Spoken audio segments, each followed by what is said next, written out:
Salutations! Welcome to Pod Mortem. I'm Travis Hunter, joined as always by my co-host, my sister, and my brother-in-law. Hi, I'm Reneé Hunter Vasquez. Hi, I'm John Paul Vasquez. This week, we're broadcasting live from Simeon Research Hospital, discussing the 2021 horror film, Malignant. This film was directed by James Wan from a screenplay by Akela Cooper and a story credited to Wan, Cooper, and Ingrid Basu. Inspired by the style of Italian giallo films and the off-the-rails B-horror movies of the 1980s, Malignant is equal parts admirably bold and absolutely bonkers. While this film received mixed reviews from critics, it garnered a wide variety of reactions among horror fans. This film was recommended to us by friends of the show, Carissa, Daniel Mahoney, Gory Bits, and Ashley Higuera. We'd like to thank each of you for your continued support of the show, as well as this suggestion. So, Malignant, what were your first impressions on the film? I believe we watched this together for the first time, right? Or You and I did. Oh, me and you. But we were Okay. all in contact. Okay, all right. That's what it was. Okay. I remember being very confused. Uh-huh. And I want to say that I don't think that I liked it. But my reasoning was, at the time, I didn't know it had to do with things that I remember from another movie. Correct. So I was upset about that. Not like really, you know what I mean? Like I was like, oh, that's bullshit. But I did, you know what I mean? I was like, hey, this is kind of similar. But the movie is, like you said, it's pretty bonkers. Yes. There is things I do enjoy watching it the second time for the show. I'll say I did like it a little more. But not much. Okay. Yeah, it's pretty wild. It's a movie. Okay. Yeah. It is indeed. When we put it on the schedule, I was like, this one's going to be wild. Yes. Because I had only seen it that one time that we watched it. I remember, and we talked about this on Talk Mortem, we had just launched our Discord for the Patreon. Yes. And then we had left and we went to Fan Expo in Dallas. So we were on vacation and then it came out and we were so excited to come home and watch it. And so we came home, we watched it, and the Discord was popping. Like everybody was like, what the fuck was that? I think collectively we were all, even if we didn't have like hard set expectations, none of us were expecting what we saw. Uh-huh. No. I will say that maybe I do as well like it a little bit better watching it again, but I'm kind of in a weird spot right now because I don't know if James Wan is like playing with me or not. Yes. And I'm like, that sounds silly, but it's like the first time I watched this as a straight horror film, and after a certain point, like I'll be honest, watching it as a straight horror film, the first like half, I was like, well, this is not very good. There are a lot, it's fine, it's passable, it's okay, but it's not when I'm watching James Wan, it does not reach that level for me. So, I mean, there's so many dropped plot points. There's so many things that we bring up and then we just immediately abandon. Mm-hmm. Once you hit a certain point, I was like, this is some of the wildest shit that I've and I will give points for boldness. Yes. Because y'all know what scene I'm talking about if you've fucking seen it. I don't even have the words for it. But watching it again, I'm like, oh, was this like is he doing this on purpose? Like subverting expectations or like playing around, or like was this all a joke that like didn't fully land for me? Right. Like there's levels of it that feel like an attempt at camp. That's the thing. And I love camp. I've gone on record multiple times. I love camp. Right. I shouldn't be like, was that camp? Like I should know. Yeah, and we talked about this off mic. It's kind of a lot of the subject matter doesn't lend itself so to dark. Right. camp. Yeah, and that was my problem with it. Yeah. If you're going to do that, lean into it. Which is your shit. Right, yeah. Yeah. But this doesn't feel like that. For me, it felt like you were throwing that in Insidious, and that's not what Insidious is. So, which is it going to be? You know what I mean? Am I feeling the warm side of the door? Or am I scared to open the door? Right. You know what I No, mean? So I need to excellent know Mm-hmm. which it is. Yeah, I am hoping to unpack a little bit more as we talk, because where I'm sitting right now, I'm a little confused as a whole. Okay. I did read some interviews that will hopefully shed a little bit of light. All right. For me personally, the first time I watched it, I was kind of set up for failure. Yeah. Yeah. Because, I mean, okay, all I remember is exactly what you said. Uh-huh. That Discord was popping off. This movie was an online moment. Yeah. Yeah. Oh, Like, no, yeah. Of course. How could Twitter. it not be? Yeah, I remember. It exploded. Yeah. And so you hear all these things, and then the things that I heard preceding it really intrigued me. Yeah. When I hear, and this is what I heard, Yeah. James Wan is making a Giallo film. All right. And I'm like, I'm sorry? And I'm in. Yeah. So red light does not gelato make. That, well, it depends on which flavor, Yeah. Flavor, okay. of gelato. I think rewatching it, because in my mind I was like, the first time I saw it, Right. when I think a Giallo film, this is not what I think. And so there are a lot of elements that are totally in line with it. Right. Detective element, black gloved killer, interesting weapon that has plot centric, Right. there's a lot of things that are, but reading in an interview in Collider, this is a Giallo through the lens of James Wan. Oh. Well, And I mean, I so- feel like you could say that for anything. Yeah. Yeah. Like, I this mean, is that's- my version of, gourmet whatever. That's mac and cheese. Right, but it's through It's- my it's lens. my version, Yeah. though. Deconstructed. It's like, Yeah. all right, all right. You just threw ingredients on a Yeah. plate. No, Uh-huh. Yeah, through my lens. Oh, okay, I get it. But no, I mean, because there's a lot of debate online whether or not this does count as one. okay. I think, and I've read a lot of think pieces and stuff, it kind of misses the point to have that argument, Right. because it's not just that as an influence on this. Okay. There's a point in the film where they're just like, yeah, we're not going to do Giallo anymore. Yes. Yeah. And then they just no, stop. I feel like that's why I'm so confused. Yeah. Because there's a definite tonal shift. Yes. Mm-hmm. There's again a lot of like threads that were given that don't lead anywhere. Yeah, no. It's wild. Yeah. It's wild. Yeah. He called it in an interview. He said, this is a genre blender. He's not wrong. And he Yeah. said that it's not just blending genres, it's literally putting genres into a blender. Yeah, but not all mixed drinks taste good. That's the thing. I think there's too many cooks in the kitchen. Yeah. This is a we don't- margarita yeah. through my lens. Yeah. Because he goes, it's you got 70s Giallo, Yeah. you've got 80s bonkers, what the fuck, Yes. you've got 90s action. Right. Yeah. And so there's so much going on. And the one thing that he did say is that he wanted to kind of make the movie that when he would go to the video store in the 90s, he would go into the back into the horror section and he would find a cover that was fucking weird and he would pick it up. Okay. He said, So- Malignant is what I want to be for other people. I get that. I feel like maybe it's just like the packaging of it that's throwing me off, because Yeah. it doesn't fully lean into that, back of the shelf 80s madness. It's feels like because it takes there's- itself too seriously for that. There's so much modern James Wan in it. Yeah. And so it kind of throws you for a loop. Mm-hmm. Let me talk about the beginnings of the project. It started with a conversation between him and his wife, Ingrid Bissou. Okay. She came up with the story.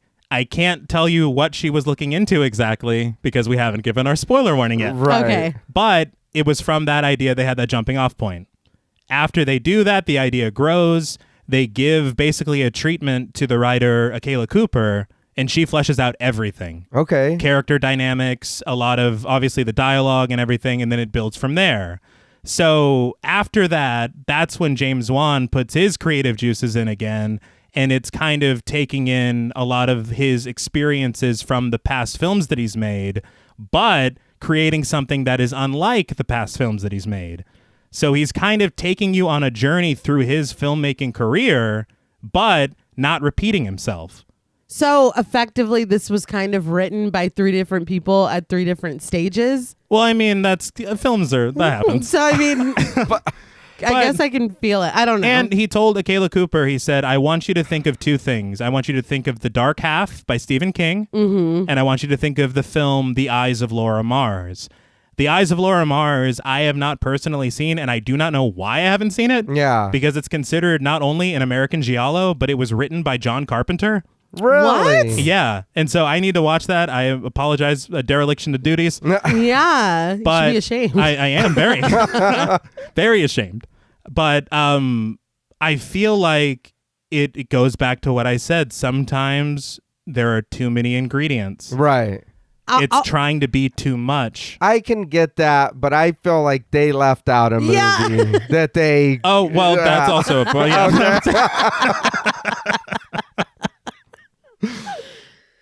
Now, before we lock this film in a mental prison, we would like to issue a warning for spoilers. Pod Mortem is a very in-depth podcast, and in thoroughly discussing horror films, we have no choice but to spoil a thing or two. If you don't wish to be spoiled, please go watch the film, then come back and enjoy the show. If you've already seen the film or don't care about spoilers, let's cut out the cancer. So before we begin, I do want to say that I remembered a lot from this film, but one thing I did not remember was the large amount of subject matter dealing with pregnancy and potential complications therein. So if that is something that could be triggering, I just wanted to offer a warning up top because it does come up a lot. But the film begins with the production company vanity plates shown through grains and waves of television static. Once again, immersion. Submersion. Sorry, I was like, fuck. I knew I got it wrong. No, you got it right. Oh, yeah, you got it wrong. But we then cut to an exterior shot of a hospital in the dead of night. Is that House on Haunted Hill 1999? Yeah, I was gonna ask. What?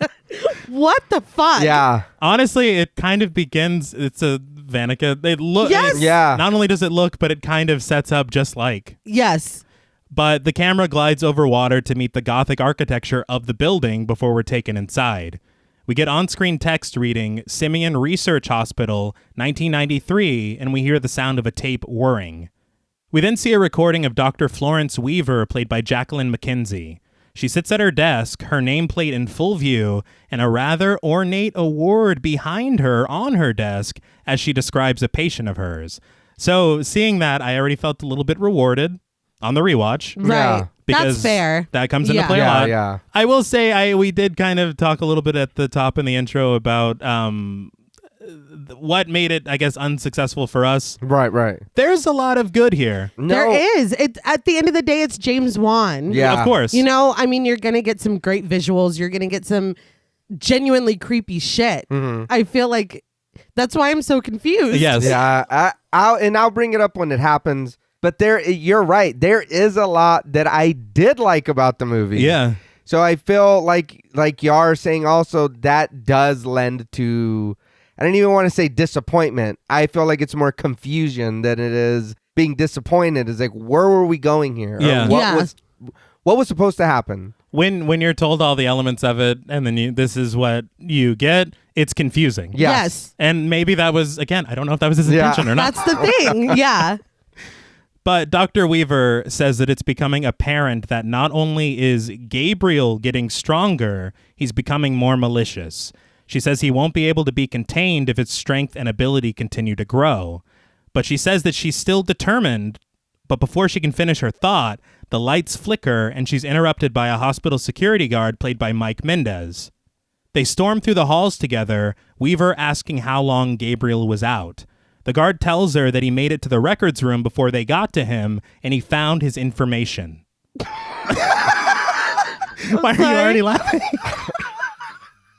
I'm sorry. I just found his information. I don't know. Oh, he's like, these motherfuckers.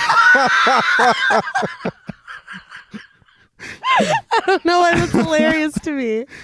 But Weaver says that Gabriel wants to go home. Right now, just this already small what's going on, I was like, is this an X-Men movie or like Stranger Right. Things? Or I was like, what the Yes. fuck's going Yeah. on?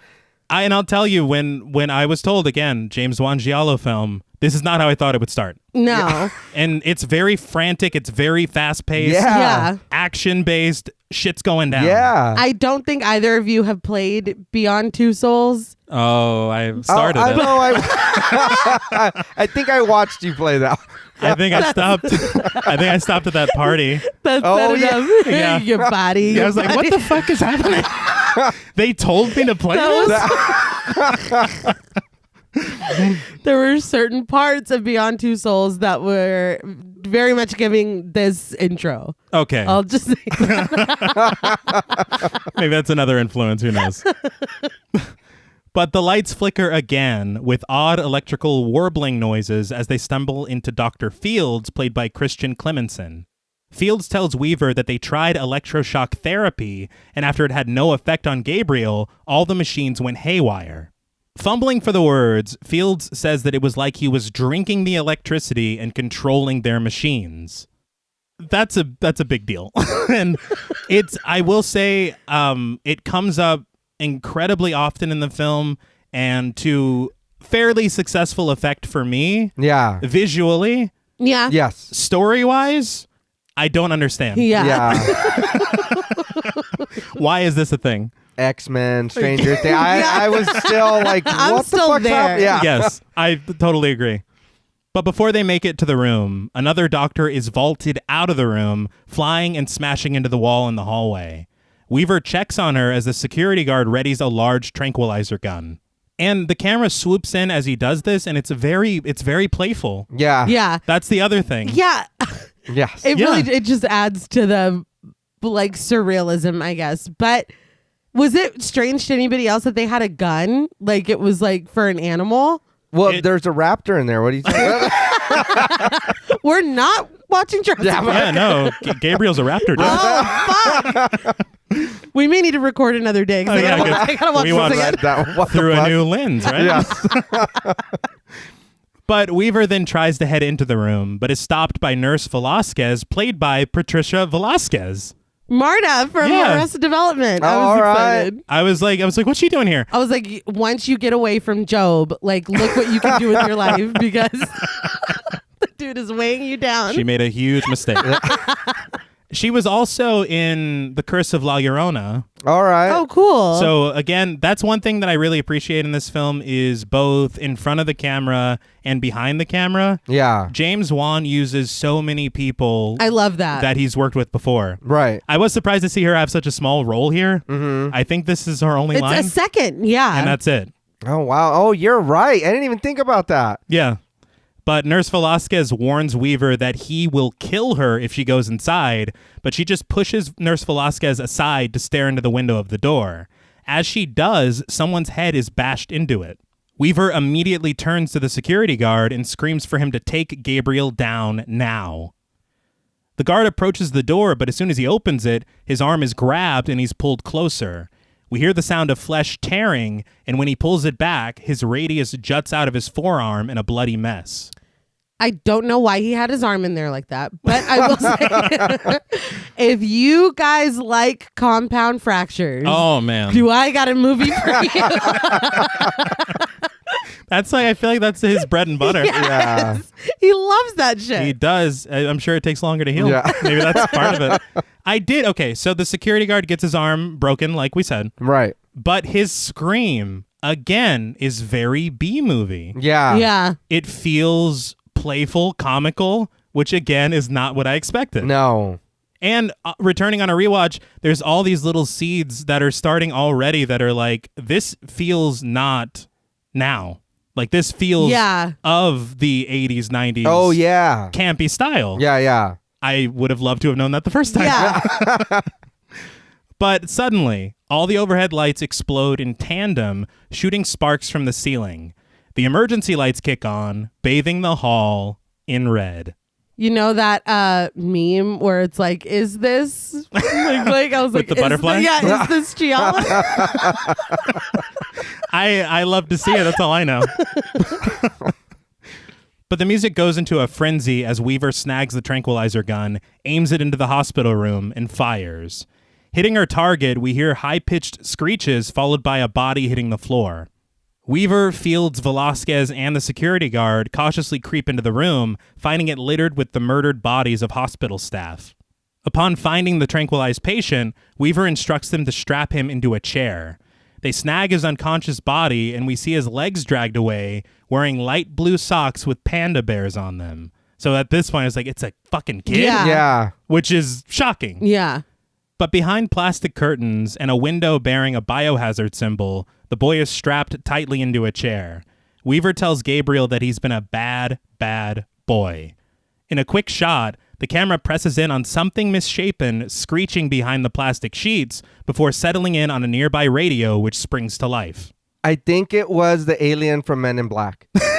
Behind the one in Behind the sheets, Yeah. I will say, I feel like knowing what we know later, that might have been giving away too much too soon. Yeah. I was feel like like- that happens a couple times, Yeah. though, Yeah. where it's like, oh, you maybe should have left that out. Yeah. Or maybe shouldn't have, focused. Yeah. And he had said in an interview, he was talking about the editing process, and he was like, that was the difficult part, was finding the balance Yeah. of what to show and when. I'm sure. And I was like, well, this might have been. Yeah. That's the first scene. But through the radio, we hear the crackling voice of Gabriel saying, I will kill you all. All we hear is Radio Gaga. Am I right? From the mouths of babes, right? They say the darndest things. But Weaver is startled by this, muttering, oh my God, he speaks. Fields tacking on, he's broadcasting his thoughts. That was too much. Too far. Yeah. We know. Yes. Yeah. You could have left it with the first Yeah. thing. And again, her line is fine. Yeah. His line is a Lara Camp. yeah. And yeah. I see that now. Yeah. Yeah. But as Gabriel writhes and screeches behind the plastic, Weaver says that she thought they could help him, but admits she was wrong. Full-on action hero status, she says, it's time to cut out the cancer. Now, Damn. Yeah, Yeah. it's a little rough. Yeah. And I will say, if you enjoyed that line, Yeah, no shit. I was gonna say, do you ever remember somebody saying something shitty to you and you're like, oh, Yeah. I'm fucking never letting go. Yeah. Have you ever been mad and had or played out one side of an argument preparing Yeah. just in case it Oh, of did come course. up? You're just sitting there brushing your teeth, you're like, time to cut Yeah, out the yeah. cancer, huh? Well, this is what I would the jerk store called. Yeah. Exactly. But the music grows heavier with industrial warbling and stabs of guitar as we get the title, Malignant. The opening credits continue through static, medical imaging, drawings, and a time-lapsed growth of cells. Did this Yeah. reminded me? I think we're all thinking the same thing. It's funny how far-reaching 7 Yeah. is, because this That's is all I could literally... think of. Yeah. But we also see medical files and the words waking dreams, sleepwalking, hallucinations. This is followed by distorted surgical footage of flaps of skin folded and sutured over bones and muscle. In a book, the words manipulate and control electricity are highlighted in yellow, as well as the words talk through speakers. And we just saw this firsthand. Yes. Yeah, we did. He's broadcasting Yes. his thoughts.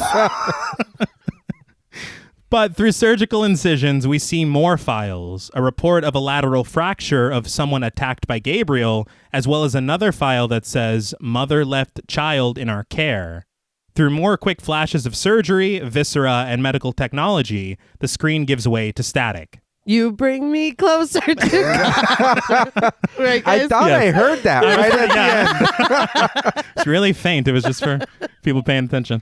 I did want to call out the music, All right. because the music is, of course, done by Joseph Bishara. Of course. And it is its own character in this film. Right. It accentuates the scene so well. It's more, they talked about this, more of a soundscape sometimes than just a score. Right. There are scares in the film that, and it's not your typical jump scare moment. Yeah. There are scares in the film that are heightened because of this score. Yeah, yeah. I think Joseph Bishara just kills it every time. Yeah.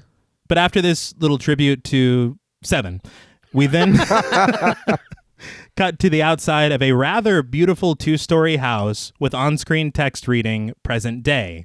An older model station wagon parks out front, and out steps Madison Mitchell, played by Annabelle Wallis. If you recall, she was Mia in Annabelle. Annabelle, yeah. Nae's favorite. My favorite, yeah. I like her better in Peaky Blinders, but yeah, we can call upon Annabelle. That's fine. But Madison takes labored steps to the front door, holding her back, and we see that she is pregnant. She goes inside and walks upstairs, stopping to take a peek at the nursery. The sunlight shines from the window and splits through the bars of a crib in a very nice and peaceful shot. Madison then walks into her bedroom to find Derek Mitchell, her husband played by Jake Abel, relaxing in bed watching a boxing match on television. I'm not going to tip our hand too early. Okay.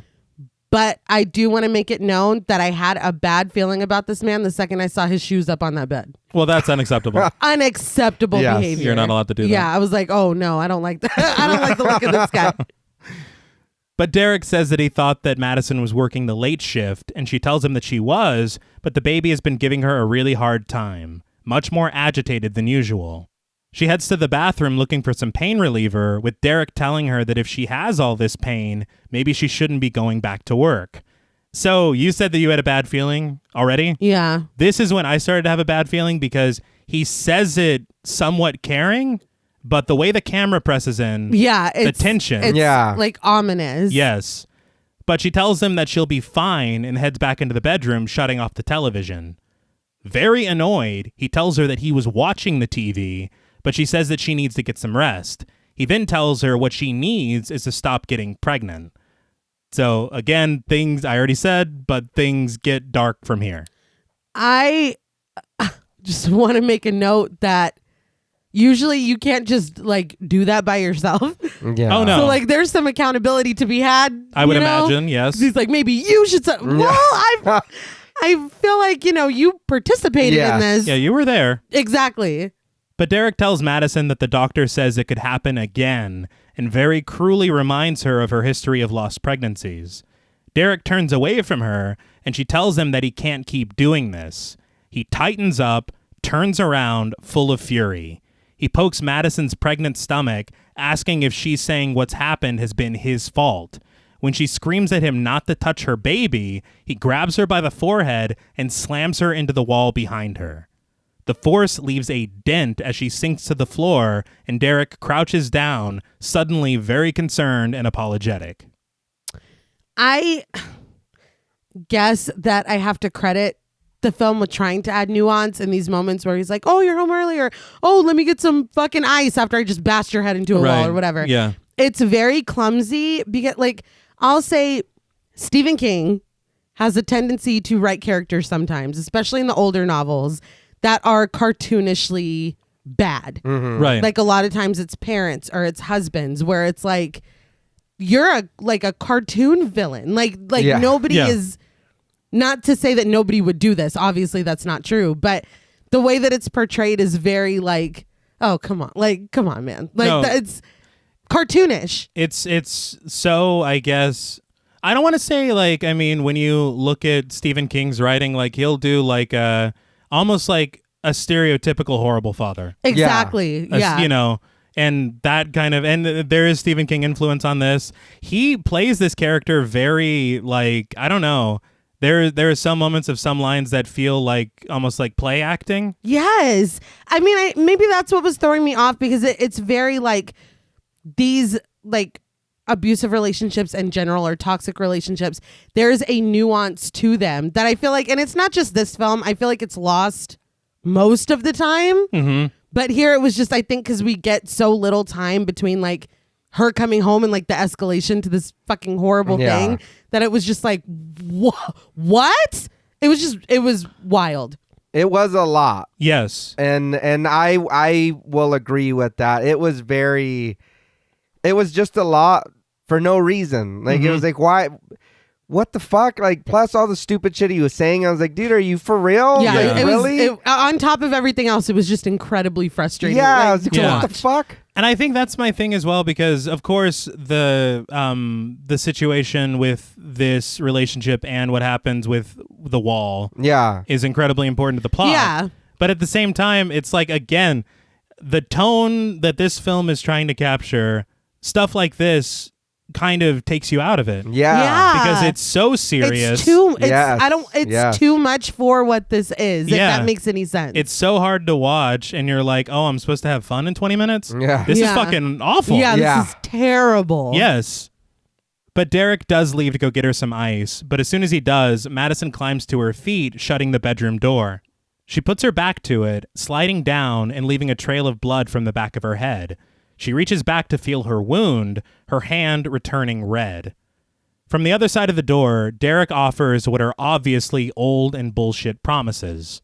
That he's stopped drinking, that he'll do and be better for her and the baby, blah, blah, blah, go fuck yourself. Literally. A little more volume to his voice, though. He tells her that it was an accident.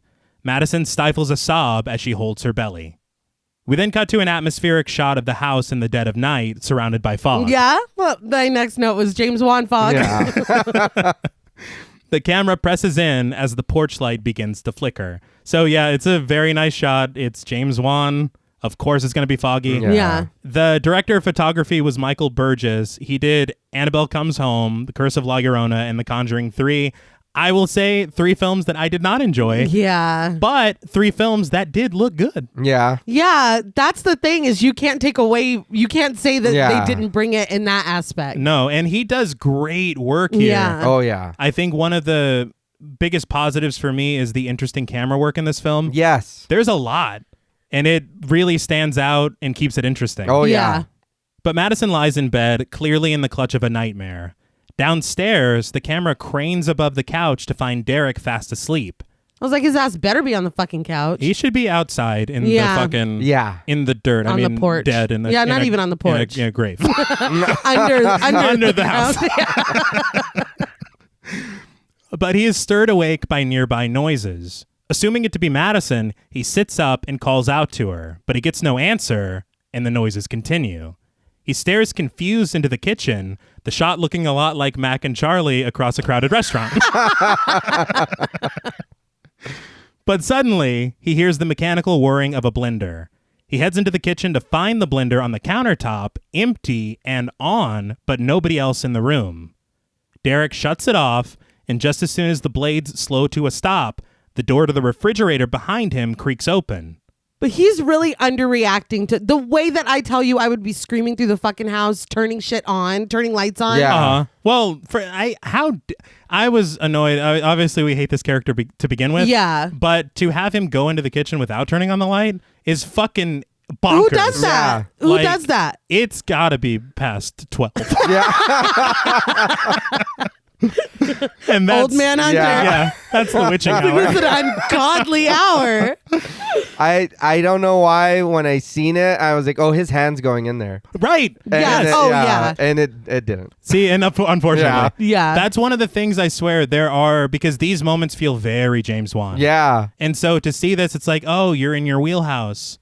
But to Yeah, see this where it goes from here. It's Yeah. his vibe for sure, and then it's not his vibe.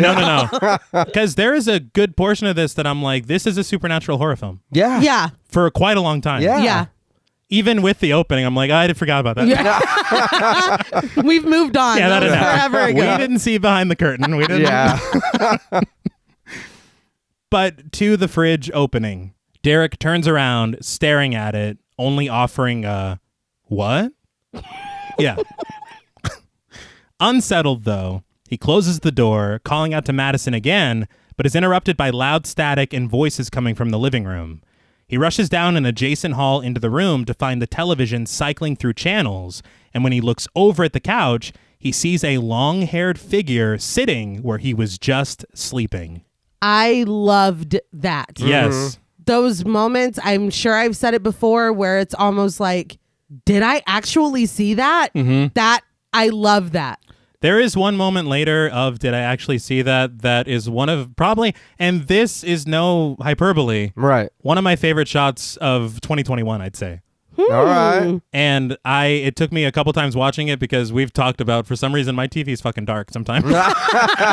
Sometimes. Because we watched the new Hellraiser, and I was like, did you guys see anything from that scene? Yeah. And you're like, yeah. Yeah, I was we like, I need a new TV. How did you watch Sinister, dude? I didn't. Oh, yeah. It's like, I seen him eat dinner a few times. Yeah. I don't know what the I fuck. barely. It might have been breakfast. Yeah. I don't know. But the television gives way to high-pitched static before shutting off completely. Derek flicks on a nearby light switch, finally, but somehow the figure is already gone. That's scary as fuck. Yeah. It was like a millisecond. Yeah. But breathing very heavily, he cautiously steps into the room, watching as the recently depressed sofa returns to its proper shape.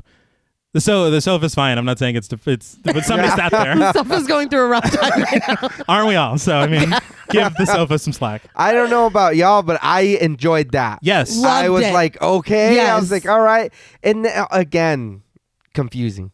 For Right. later, confusing. Absolutely. I will say in the moment, it sells it very well because it isn't just, oh, he saw something. Yeah. Like, no, something was there. Yeah, we all saw that. Yeah. But Derek walks over to the dining room, peering back into the kitchen to see if that's where the figure went.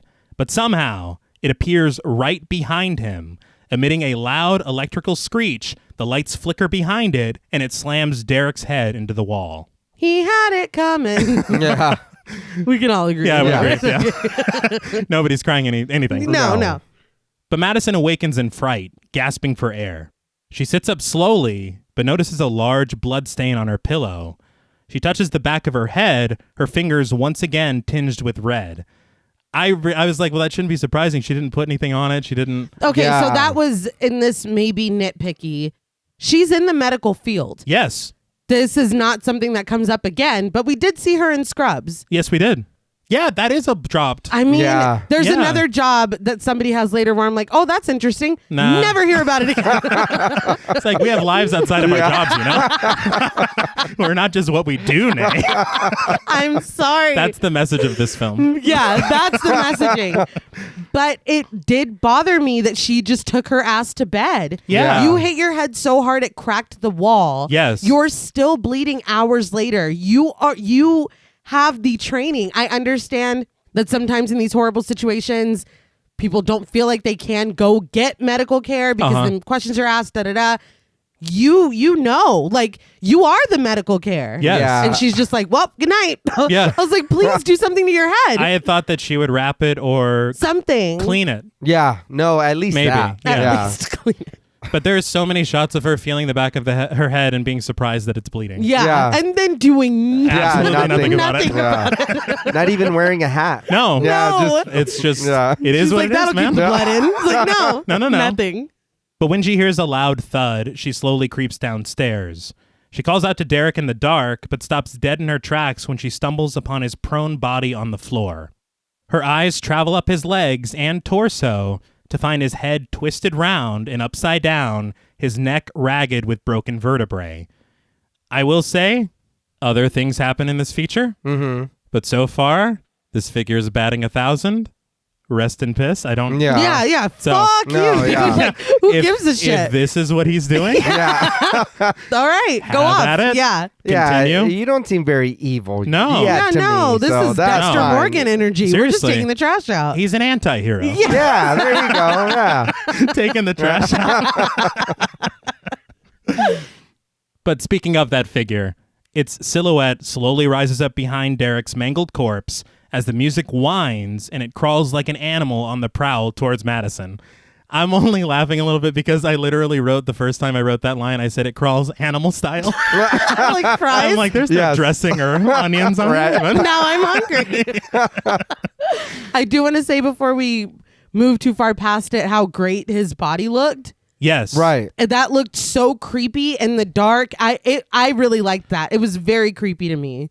There's a lot of makeup effects that are so successful Right. in this film, and that the bones, the way they jet out, Yes, Yeah. his all head. the compound fractures we talk about. I mean, we love a compound fracture. I wonder if it was just like, hey, look, we gotta make them look pretty beat up.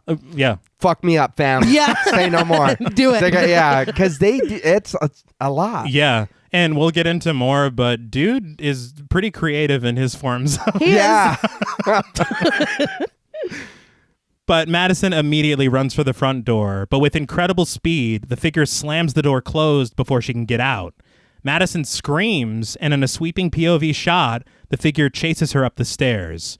She runs into the nursery and keeps the door closed against its barrages as best she can until with one forceful burst, the figure knocks the door off the hinges and sends Madison flying into the room, landing on her side with a sickening thud.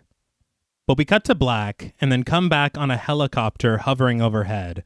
Emergency response vehicles fill the road, their rotating lights piercing the night as a police car pulls forward and parks. Out steps Kakoa Shaw, a detective played by George Young. Now, Shaw. I was gonna say any relation. Like look, when you've done certain things, like you can't use that name again. Because I'm like, oh, he's related to. Yeah. But he's promptly joined by Regina Moss, his partner, played by Nicole Brianna White, handing her an iced coffee. She accepts it, unlike Detective Somerset's ungrateful ass. Fair point. I did want to point out, I just recently rewatched Dead to Me on Netflix. I'm in the middle of my rewatch. She plays Judy's boss on Dead to Me. Oh shit! Very I was like, cool. "Bye-bye." I didn't even notice. She's been in a lot of stuff, though. Yeah. I think she was in Encino Man, if All I'm not right. mistaken. Nice. Okay. She stayed busy. But Shaw tells her good morning, but with it being 4 a.m., Moss responds that the night's not even over yet. Officer Lee, played by John Lee Brody, greets them and fills them in on the scene.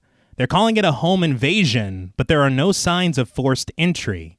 As they head inside the house, Lee tells them that Madison was transported to the hospital after they found her unconscious in the nursery. But before they get any further, Moss notices Winnie, a crime scene tech played by Ingrid Bisou, referring to her as Miss Lonelyheart.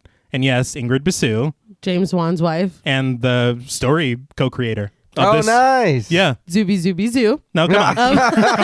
That's a kiss. This is another aspect because what they do with her character in the short times that we Dude, I am telling see you her. right now, Yeah. I was very attached to this character because I understand how, unrequited. You're also a lonely heart. I'm also Mr. Lonelyheart. But nothing comes of it. It's never No. fleshed out. And it's very annoying to me what they choose to do with Detective Shaw. Yeah. But yes, and we'll get to it. But that is also something that we start and then we just walk away from it. Yeah. Because you think this is going to be the way that they keep hammering it. Yes. You're like, this is going to have payoff. Yeah. Yes. Don't call the bank just yet. No, don't. All that is established, period, is that in this universe, in this story, Uh-huh. Detective Shaw can get it. Yeah. That's all. No, That's yeah. all that I've learned. Pretty much. That's it. But Winnie approaches Shaw, clearly crushing on him, Yeah. and even calling him by his first name, giving the details on the body. She says she's never seen anything like it, except maybe in a vehicular accident, but never something like this. She even goes as far to say that it's something special. Shaw enters the living room with Moss, and his only reaction to seeing Derek's body is, holy shit. She does seem a little too excited. I'll say. Yeah. Well, It's like, are you working with it? Like, what is this? This is an accomplice. Yeah. Are you Zep or whatever the fuck his name was? What? It was up. Okay. I do feel like, it's kind of a stereotypical thing in a lot of crime shows where you have one member of the team that's like super excited about Yeah. Yeah. It's the whole thing where you got a coroner eating a burrito Yeah. where you're like, he is so desensitized. Yeah. He doesn't even give a fuck. Yeah. They just did that in Terrifier Yeah. when we covered it. But at the hospital, after a shot of Madison's monitor, we see her in bed, groggily regaining consciousness. So I will say, and this is just like a dumb little aside, but when I'm talking about random moments of campiness, possibly not supposed to take the entire film as seriously as I took it, Yeah. her heart rate is 69. And it is 69 the whole time that we're looking at the monitor. Really? And they could have chosen any fucking number. What? Yeah, I didn't either. And I didn't know if that was intentional. Nice. Very Yeah. nice. Nice. All But right. I was confused. I was like, you could have done anything. Yeah. And you Make went it with... That's Make it 70. Yeah, make it 70. Just do it. Because then now I'm not thinking about it. yeah. But Madison looks over and sees Sydney Lake, her sister played by Maddie Hassan, asleep at the side of her bed.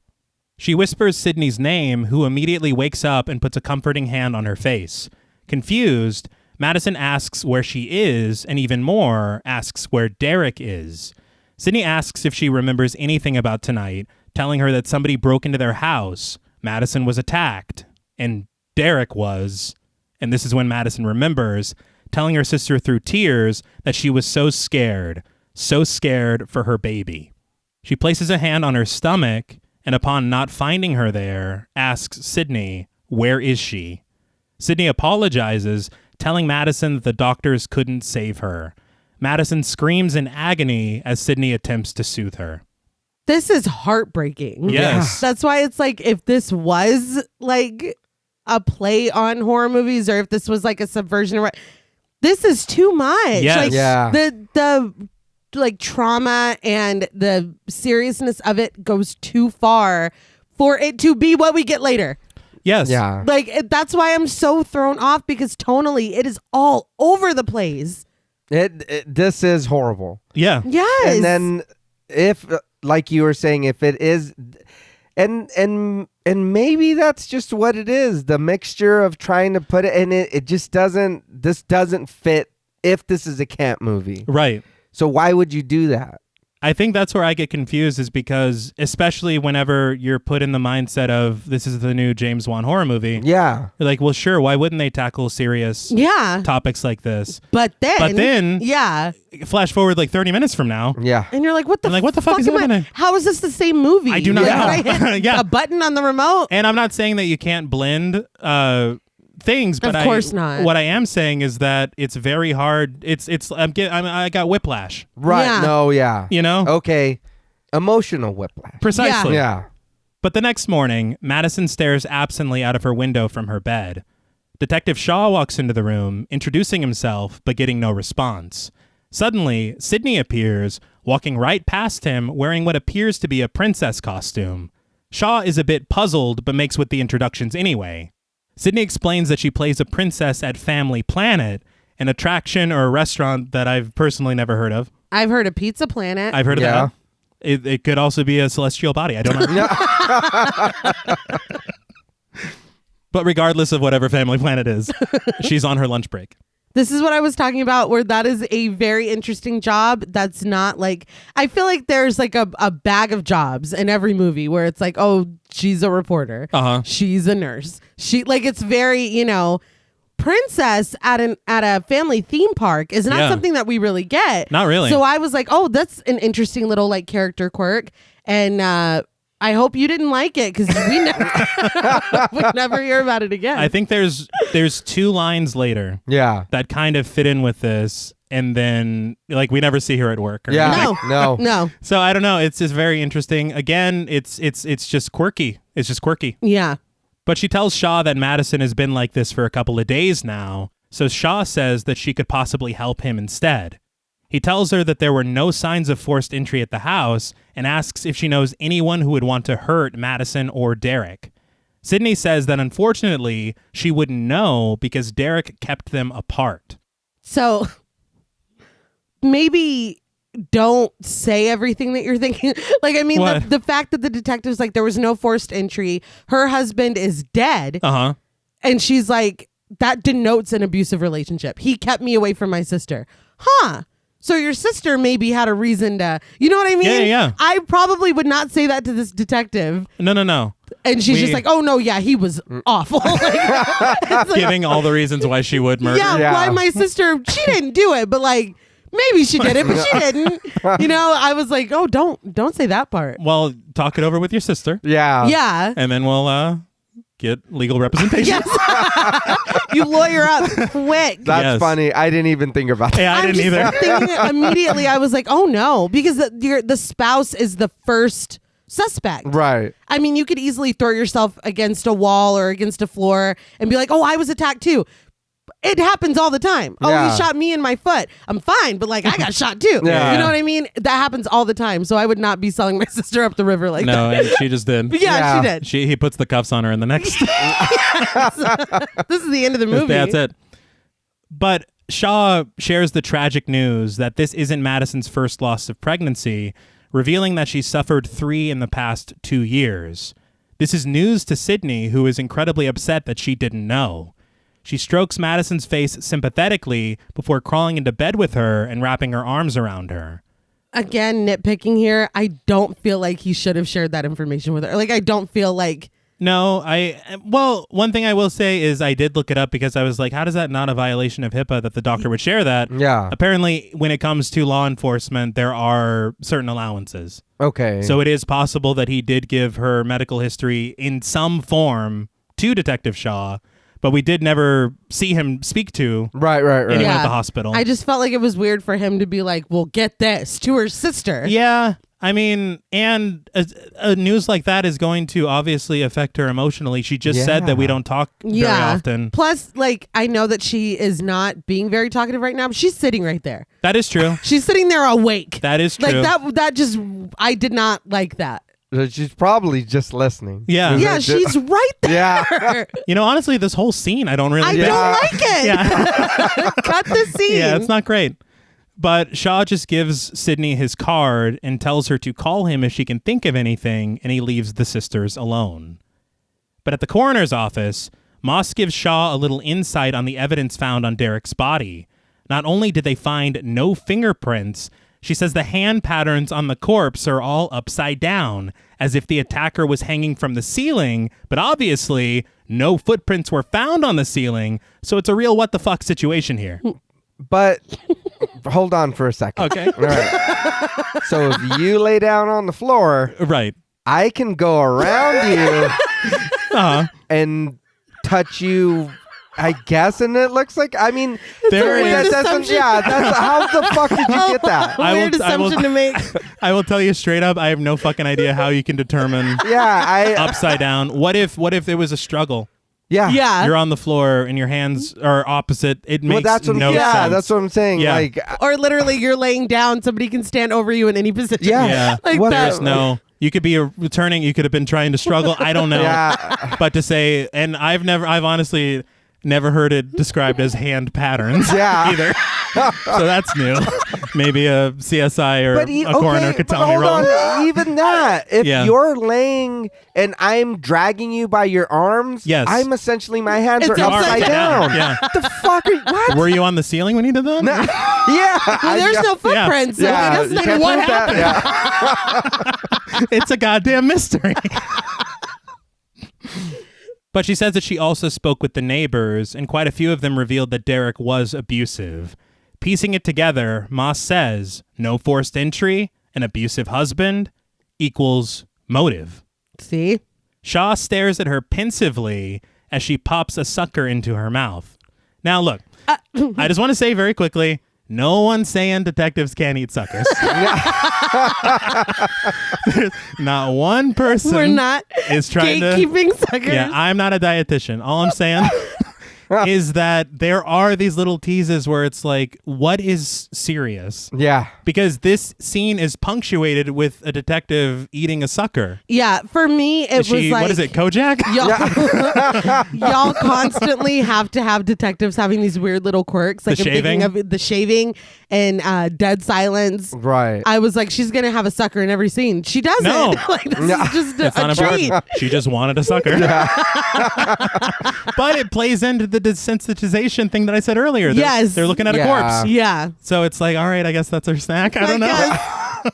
guess. But she's sitting here saying, I get the motive, but she also got shoved into the wall hard enough to where her head was bleeding. Yes. She doesn't have bandages on her head. Why has nobody checked that? You're in a hospital. Yes, Not only yes. that, Seriously. why are you not bringing that up? If that's motive, okay, then that means something extreme happened before. Mm-hmm. So even if she did Even if kill she him, did. Yeah. Yeah. there was a reason. You can't just be like, oh no, she just fucked him up. No. Dude, she's hurt. Yes. What the fuck? Just like, Found- this Yeah. is my case solved, sucker. Yeah, that's it. She's literally found unconscious. Yeah. Yeah. You know, that's enough. But obviously, with what you're saying, with the wound on the back of her head, self-defense. Yeah. Why is Yeah. why is nobody talking about that? I have no idea. But over shots of the beautiful neighborhood, we get text at the bottom of the screen reading 2 weeks later. Sydney pulls into Madison's driveway, requesting that she stay with her for a little while. She says that she can even blow off some of her auditions, considering that she isn't booking anything at the moment anyway. So there's one. Right. Well, I mean, it's not Pizza Planet or whatever. No, but she's an actress. Yeah. Yeah. That's why she's that has nothing to do with her being a princess at Pizza Planet. That's performing. But that's a job. It's like a clock-in job. She's also acting. She's a busy woman. But Madison, however, is understandably still reeling from her recent loss. She stares up at the house, blaming herself for what happened, but Sydney reminds her that she doesn't even have to stay here tonight. But Madison is resolved. She says that this is her home, and she's not going to let it be taken away from her, too. She promises her sister that she'll be fine before stepping out of the car and back into her house. The thing is, and I get the point of what she's saying about not having her house being taken away from her. We're really looking at this through the perspective of the loss that she's just been through. Mm-hmm. We should also be taking into account the fact that somebody came in their home. Yes. For all intents and purposes, murdered her husband and attacked her. Yes. And she's like, yes, I will go back in this big ass creepy house by myself, sister. Yeah. They're not taking like this person is still on the loose. Yeah. Yeah. So I'm like, I feel like I would be a little more insistent. No, you're coming to stay with me. At the very least, I am insisting that I'm staying here because I don't want you here by yourself. Right. The last She's time you were like, here. Yeah, something bad happened. Yeah, it's just like, no, I get it. I feel like I would be fucking annoying. He's like, this is not. I'm late for Family Planet. Yeah, I gotta go. Yeah, I gotta do the whole makeup. I gotta go. I gotta catch my spaceship. Yeah, exactly. I just, I feel like we're really forgetting that big part of it. That, somebody agree. attacked them. Yes. But soft piano plays and strings rise as Madison stands at the bottom of the stairs, and we transition to an exterior shot of the house during the evening.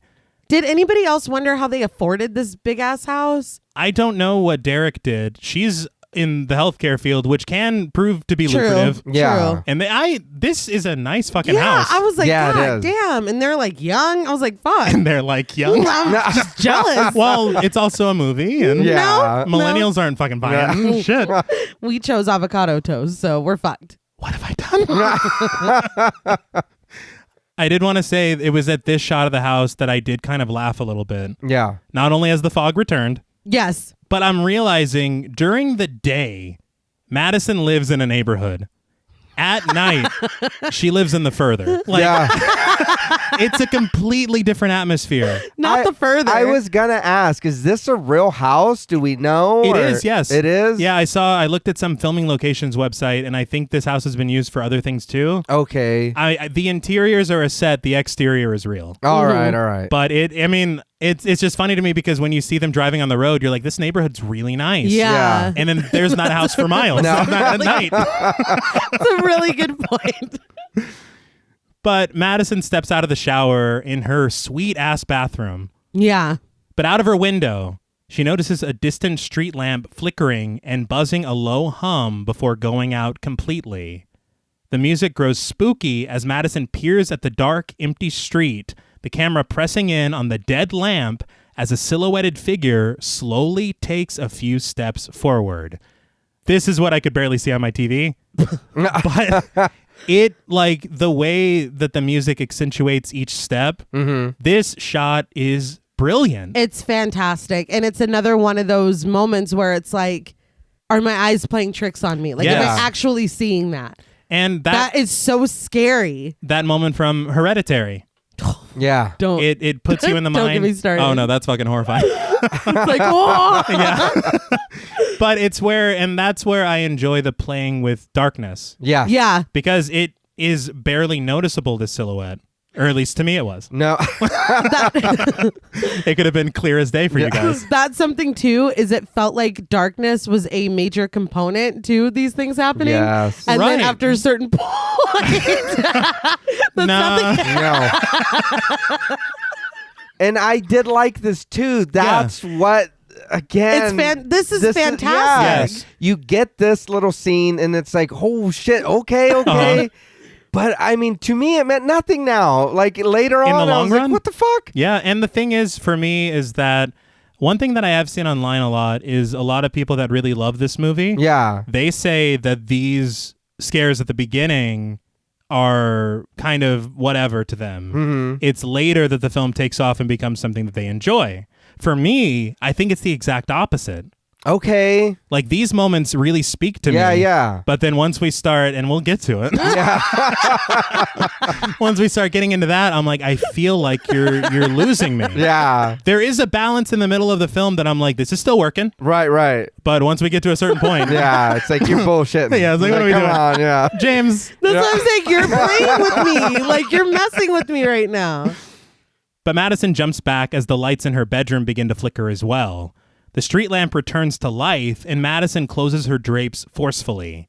She rushes downstairs to lock the door, spying through the peephole and seeing nothing out of the ordinary. The music intensifies as she rushes to close all the drapes downstairs, the camera following her in fluid motion. I just want to point out the fact that I was very upset that that door was unlocked to begin with. Mm-hmm. Yeah. Yeah. What? I do not know. Yeah. And it gets even worse in a second. Yes. Oh, yeah. I did want to say I love the shot because it's kind of like a montage, but it's one fluid sweep. Yeah. And it's her running, doing all the stuff. Through the rooms? Yeah. Yeah. I really, really enjoyed this. It's awesome. I was watching and I was like, man, that looks fucking cool.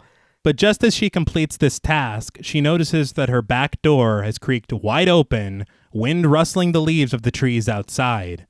She rushes to close it and lock it, but as soon as she backs away into the kitchen, noises pervade the area. Random thuds, a dripping faucet, and even worse, a loud bang as the door flies open once again. Mm-mm. In an impressive shot, the camera follows Madison overhead as she runs through the living room, up the stairs, and into the nursery, slamming the door. So I saw in a behind-the-scenes featurette, this is accomplished with the use of having a very large set for the house. Okay. It's literally a camera above the set Very cool. following her Very cool. in one take. Yeah, that, like I said, this whole that looked so fucking cool. Yeah. Yes. There's something about James Wan that he, no matter, you can say, oh, a door opened or whatever. Yeah. He keeps his films visually interesting. Yeah. And this shit, like, I haven't seen stuff like this. No, and I guess for me, the only way I can equate it, but it does work for me, is it's a top scroller. It's a game. Exactly. And you want to be in that game. She's in that game. You're watching this shit you're go down. engaged for Yeah. sure. Yeah. And I did kind of take that to mind as well. Yeah. Because I'm like, if you want to get metaphorical, if it's like a video game, she doesn't feel in control. Right. Oh, yeah. Yeah. So it's very well done. Yeah. It's stuff like this that I'm like, oh, you're Yeah. fucking brilliant. Yeah. Yes. But Madison breathes heavily, telling herself that there's nobody there and it's all in her head. But the faucet drips downstairs, a clock ticks loudly in the living room, and the porch light flickers into the night. But we match cut to the bright morning of the following day. Inside, Madison gets to work, adding deadbolts to a few of the doors and boarding up several windows. I just want to call out real quick the junk drawer. Right. Everybody's got one. Some of us got two. Yes. Shout but out to the it's junk very needed. Yes. Because we all got shit we don't want to throw away or that we think we're going to need later. Little knicknacks or an extra screwdriver and we that the probably handle's won't. broken. But hey, the other side still works. So, Right. Yes. but I thought it was very relatable. It is. And Yeah. it's honestly the realtor, if they show you a house, they're like, this could be. Yeah. it's like, And look at right the here. size. Or junk Yeah. drawer. Look, I could fit a lot of half broken things Yeah. in there. I can really see myself in this house. But in the middle of her home improvement, Sydney arrives and tries to let herself inside with a key, but is unable to get in. Upstairs, Madison stands in front of the wall that Derek slammed her into, observing the large dent and splintered cracks at the site of impact. She's promptly interrupted by Sydney staring at her through the upstairs window. In a bit of irony, Sydney has Billy Loomis'd her way up. Yeah. But she asks politely if Madison could let her in. She opens the window, pulling Sydney inside. Now, that was a window door. A Yes. tiny one. Yes. Why was that there? What is this house? Yeah, what the Who fuck? designed it? Winchesters. nice. It is. But- It's got the drunk drawer. Yeah, Yeah. it does. The Winchesters. So my thing was she didn't even knock or ring the doorbell. No, she just Her tried her key key. didn't fit. I feel like I would have tried that first, or maybe tried calling her instead of climbing up to a second-story window of a room that she may or may not even be in. That's true. It's like, please let me inside. My arms are very tired. Well, hold on though, because in the second she does say, "I tried, but you didn't answer." But she we that's did. fair. But But I we didn't hear did, that. yeah, but we didn't see any of No. that, and Not it at all. happened from one scene to the next, like right away. She didn't Yeah, try. She no, was you being didn't. fucking Yeah. dramatic. Well, you got to make it sound bigger than it was. Been out there for hours. Yes, get some sympathy. I mean, come on. Yeah. But Sydney says that when her key wouldn't work, she was worried about Madison. Madison thanks her sister for her concern, pulling leaves out of her hair and explaining that she installed deadbolts to all the doors. Sydney says that their mother also made a casserole, which she obviously couldn't climb with, so it's still outside in the car. But before she continues, she notices that Madison is distracted by something. Looking back at the wall, Madison explains that Derek did that the night that he died. He smashed her head into the wall. Sydney, parsing her words for a moment, says that she's sorry and that nobody deserves to die like that, but fuck him. Literally. Once again, rest in peace. Yeah. She says that her sister deserves so much better. Madison makes her way over to the bed and says that she thought a long time about leaving Derek, but by the time she got the courage to do so, she got pregnant. She then admits that she always just wanted to know what it felt like to have a blood connection with someone, a biological connection. Sydney sits next to her confused, and Madison turns to her sister to look her in the eyes. She confesses that their parents took her in when she was 8, and she doesn't remember anything before that. Their mom told her that her biological mother died during childbirth, and as Sydney's eyes widen with tears, Madison tells her that she was adopted. The delivery and the reaction, Uh-huh. she might as well have said, Sydney, I'm an alien. It's like, dun, dun, dun. Yeah. I mean, it's a surprising news. Yeah. It's surprising news, but okay.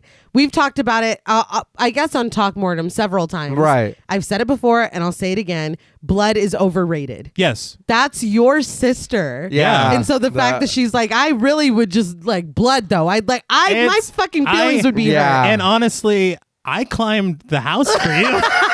Yeah. No Sweat shit. is thicker Yes. than blood, my friend. My arm Trust me, I smell like fucking onions right now. But I think, answer me this, because I there's a lot of this movie that's successful for me. Right. But I did kind of watch this for the show, going back, trying to figure out why a lot of parts weren't successful for me. Mm-hmm. This scene to me, is it because we don't know the characters enough? Is it because it's too much too soon?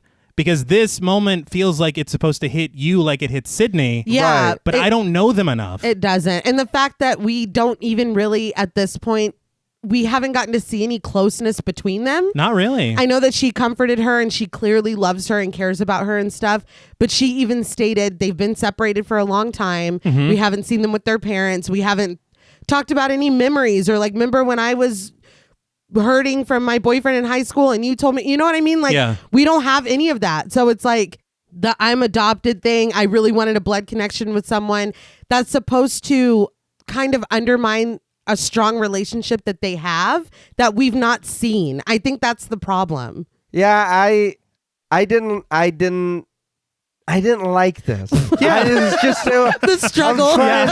Well, because like you said, that is your sister. Yeah. Yes, That I still would be is your hurt. sister. I'd be mad. And then, but at the same time, like you said too, T, we haven't, and I think that's what it is. We haven't had any time with them. Not we really. haven't had any connection yet. And yeah, she did comfort her in the hospital, but that also something that a friend could have done, and easily we would have got the same thing. Yeah. It would have been the same thing. Mm-hmm. Oh, this happened to your sister, in the past. Oh, I didn't know that. Mm-hmm. You could have told that to a friend, a close Yeah. friend. Oh, she has no family. I'm the only one she has. Okay, well, Then here, this is why I'm telling you. yeah. I don't feel any connection between y'all. it just, and it kind of, I don't know. And that's the other thing, is that the emotional weight of it almost, I don't know. Her saying this again, it feels kind of like soap opera-y. Yeah, it does. And I don't know. And I also in my head I was like, is this like a second act reveal in the middle of the first act? Yeah, because it doesn't feel earned. You're right. Like, I don't know, but I just wanted to know if I was alone with that. No, I think it just bothers me because it's very like it's mean. No, it is. It's like, yeah, I don't really. Yeah, I wanted a real connection though. Yeah, but it's like, geez. Wow, I thought that we did this whole time. Yeah. So like that's cool. I'll just eat that casserole sobbing in the car. Yeah, in the car. Thanks. But a pulsing synth instrumental of Where Is My Mind by Pixies begins to play, and we get a beautiful sweeping shot of the night lights of the Seattle cityscape. Because of Fight Club. Yeah. Okay. I was going to say, and I kind of gushed about Fight Club last week, but I love Where's My Mind by the Pixies. Great song. Great song. When I hear it, I think of one movie. Yes. And I will say, thinking of that movie, it's more appropriate. Exactly. Than, I feel like, Right. again, we talked about tipping hands and stuff. I love how it sounds. I love the way that it's used. Yeah. I feel like A little much. it's maybe too much. And they use it a lot. Yeah. They use it a lot. As I was telling your sister earlier, I was like, that sounds familiar. She was like, no, it is. Oh, yeah. I was like, all right. The Pixies. But we're then taken to a tour of the Seattle Underground. The tour guide, played by Jean Louisa Kelly, assures a crowd of people that the Seattle Underground has nothing to do with Nirvana or Pearl Jam, but is more of a time capsule to a bygone era. So Jean Louisa Kelly, I think we remember her from Yes Dear. Oh, shit. Yeah. And I was very happy to see her here. Okay. But because, like, you don't think, I was like, oh, shit, and I remember enjoying Yes Dear. I don't know if it's a good show now, but it was funny at the time. But it was good to see her getting a role like this. Yeah. But second of all, the Seattle Underground. Yeah, I thought this was really interesting. I like history a lot. Yeah. So seeing this, and then I was like, is this real? Uh-huh.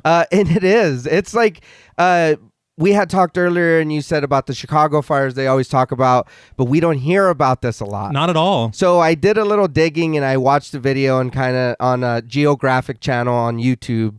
And the people that came here, they were 3 guys from Portland, and they came and settled with their families. Well, none of them were architects. None of them were engineers. They just kind of came and were like, hey, this is pretty land. Let's settle here. That's bold. And, yeah. And they did. And a lot of the stuff they used, they were surrounded by forests. You know what I mean? So they're like, okay, let's use the wood. Mm-hmm. So they did. And everything was made of wood. Their fire hydrants, their water lines, their plumbing, everything was wood there.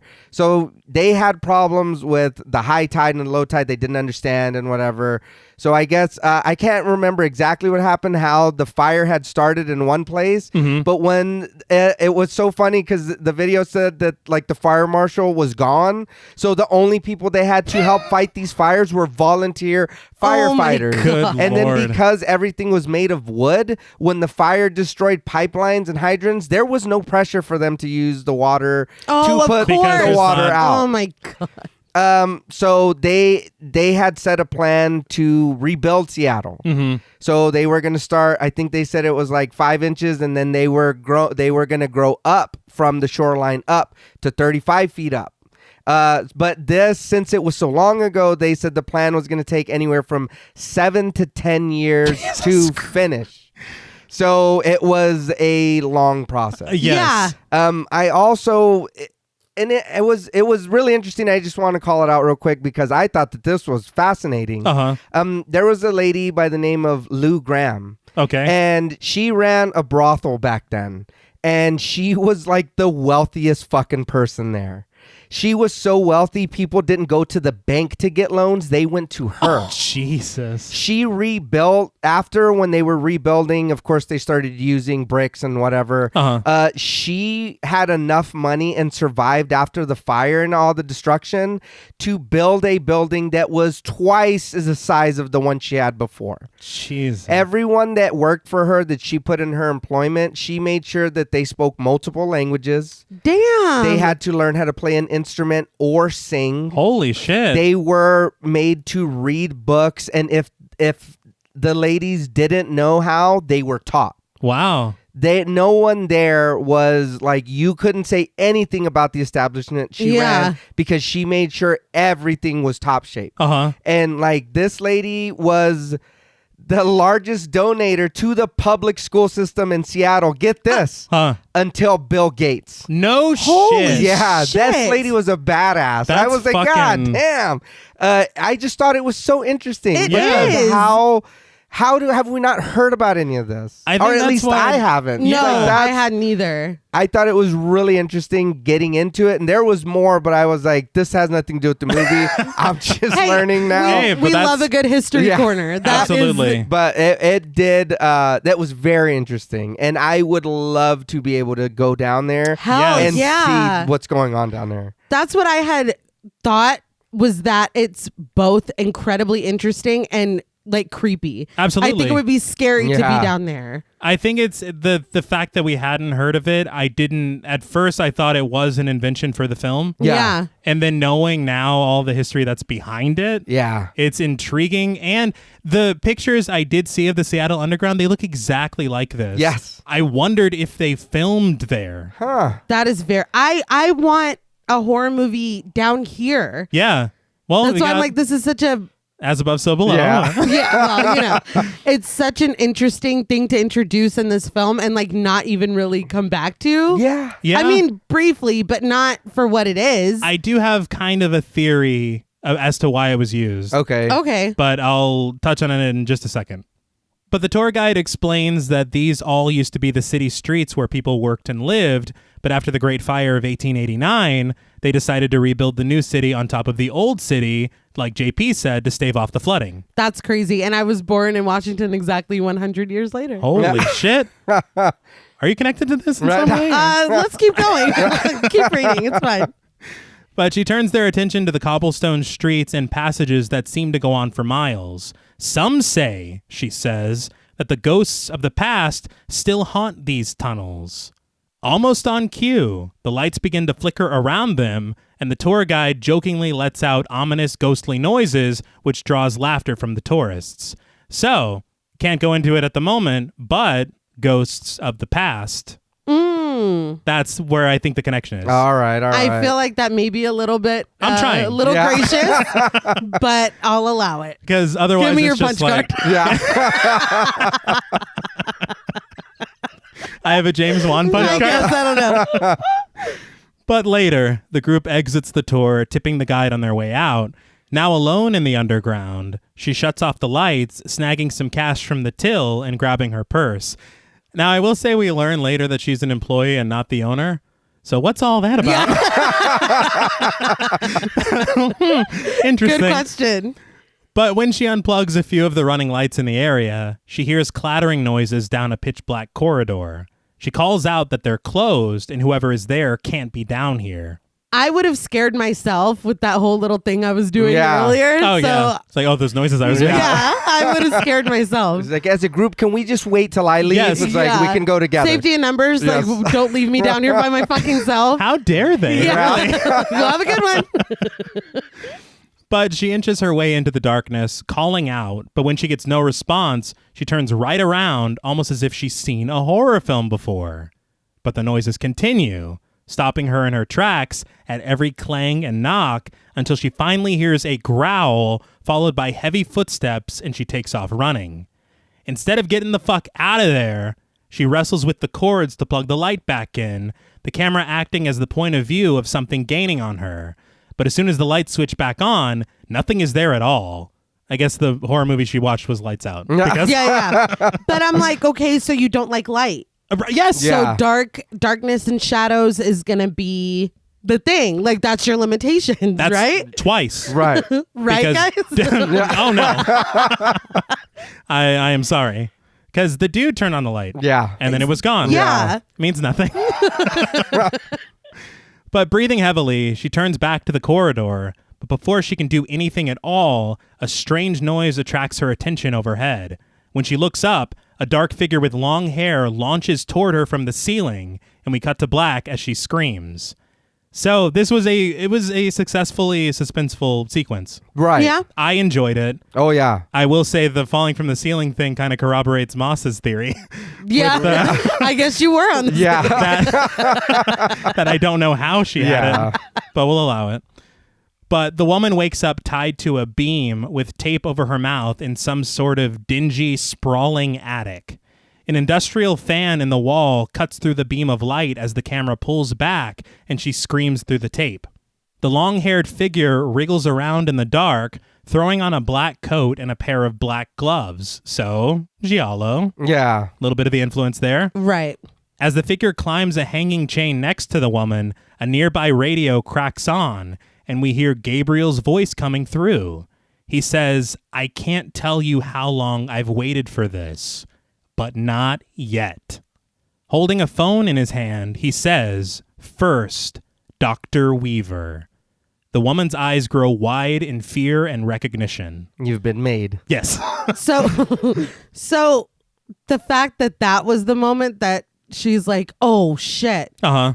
not the like seeing what he looks like, not the voice coming through the radio. Like, do we know No. multiple people who fit those descriptions? That And could it's be like, anybody. oh, Dr. Weaver. Fuck, I Yeah. knew it was you. It's like, I don't know. that's the tamest thing that he's said or done. I will say there are plenty of moments where people are like trying to, now can you jog my memory a little bit more? Yeah. yeah. It's like I would never forget this. You don't forget this shit. No.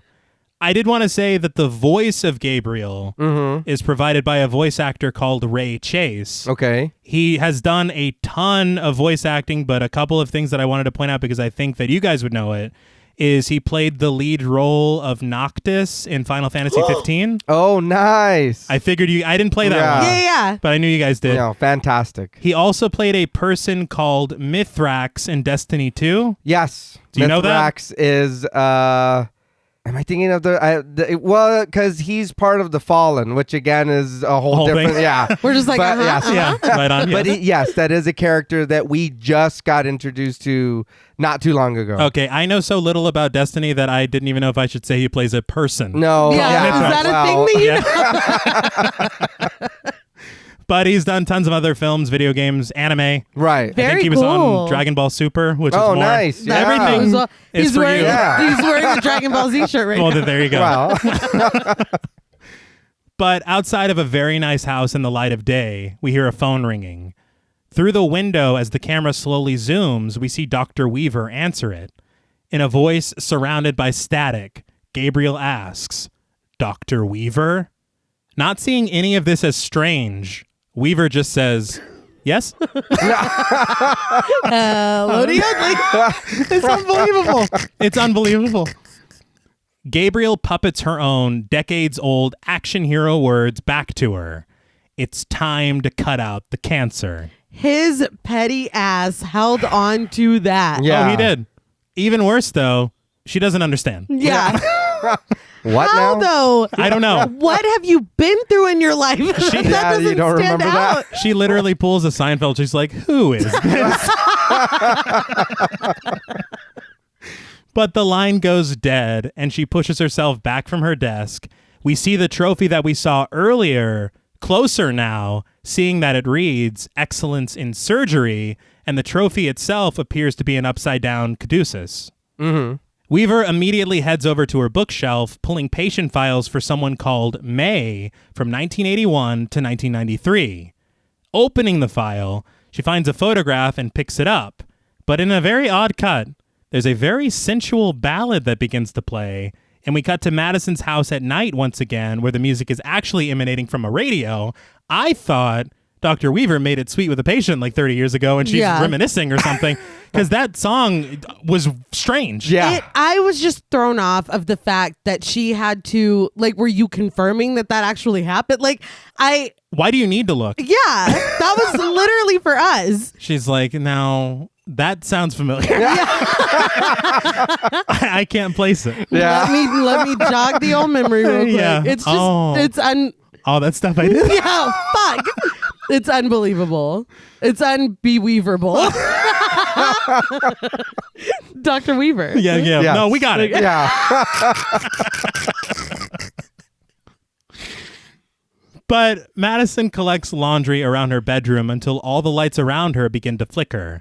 The radio hisses with static, and it's almost as if Madison can feel it. But once everything goes back to normal, she continues with her chores. She walks through the hall and reaches the staircase, but is startled when a heavy-footed figure rushes by downstairs with a shriek. Braver than me, she heads into the living room anyway. Yeah. I'd be like, oh, the clothes are just dirty forever. Yeah, what? I live upstairs now. I do want to say that I laughed because it sounded, the noise when the figure ran by sounded very similar to when the jackal runs by in 13 Ghosts. That's fair. I was That's like, what fair. the fuck? Looking for a back to fuck up. Yeah. That's his thing. Oh, yeah. We've learned. I will say that didn't look like what we've seen. Not at No. all. Okay, so that threw me off too. The fact that that's not what we've seen so far. No. The fact that it was a pretty clear view of it. Very. And the fact that it's light.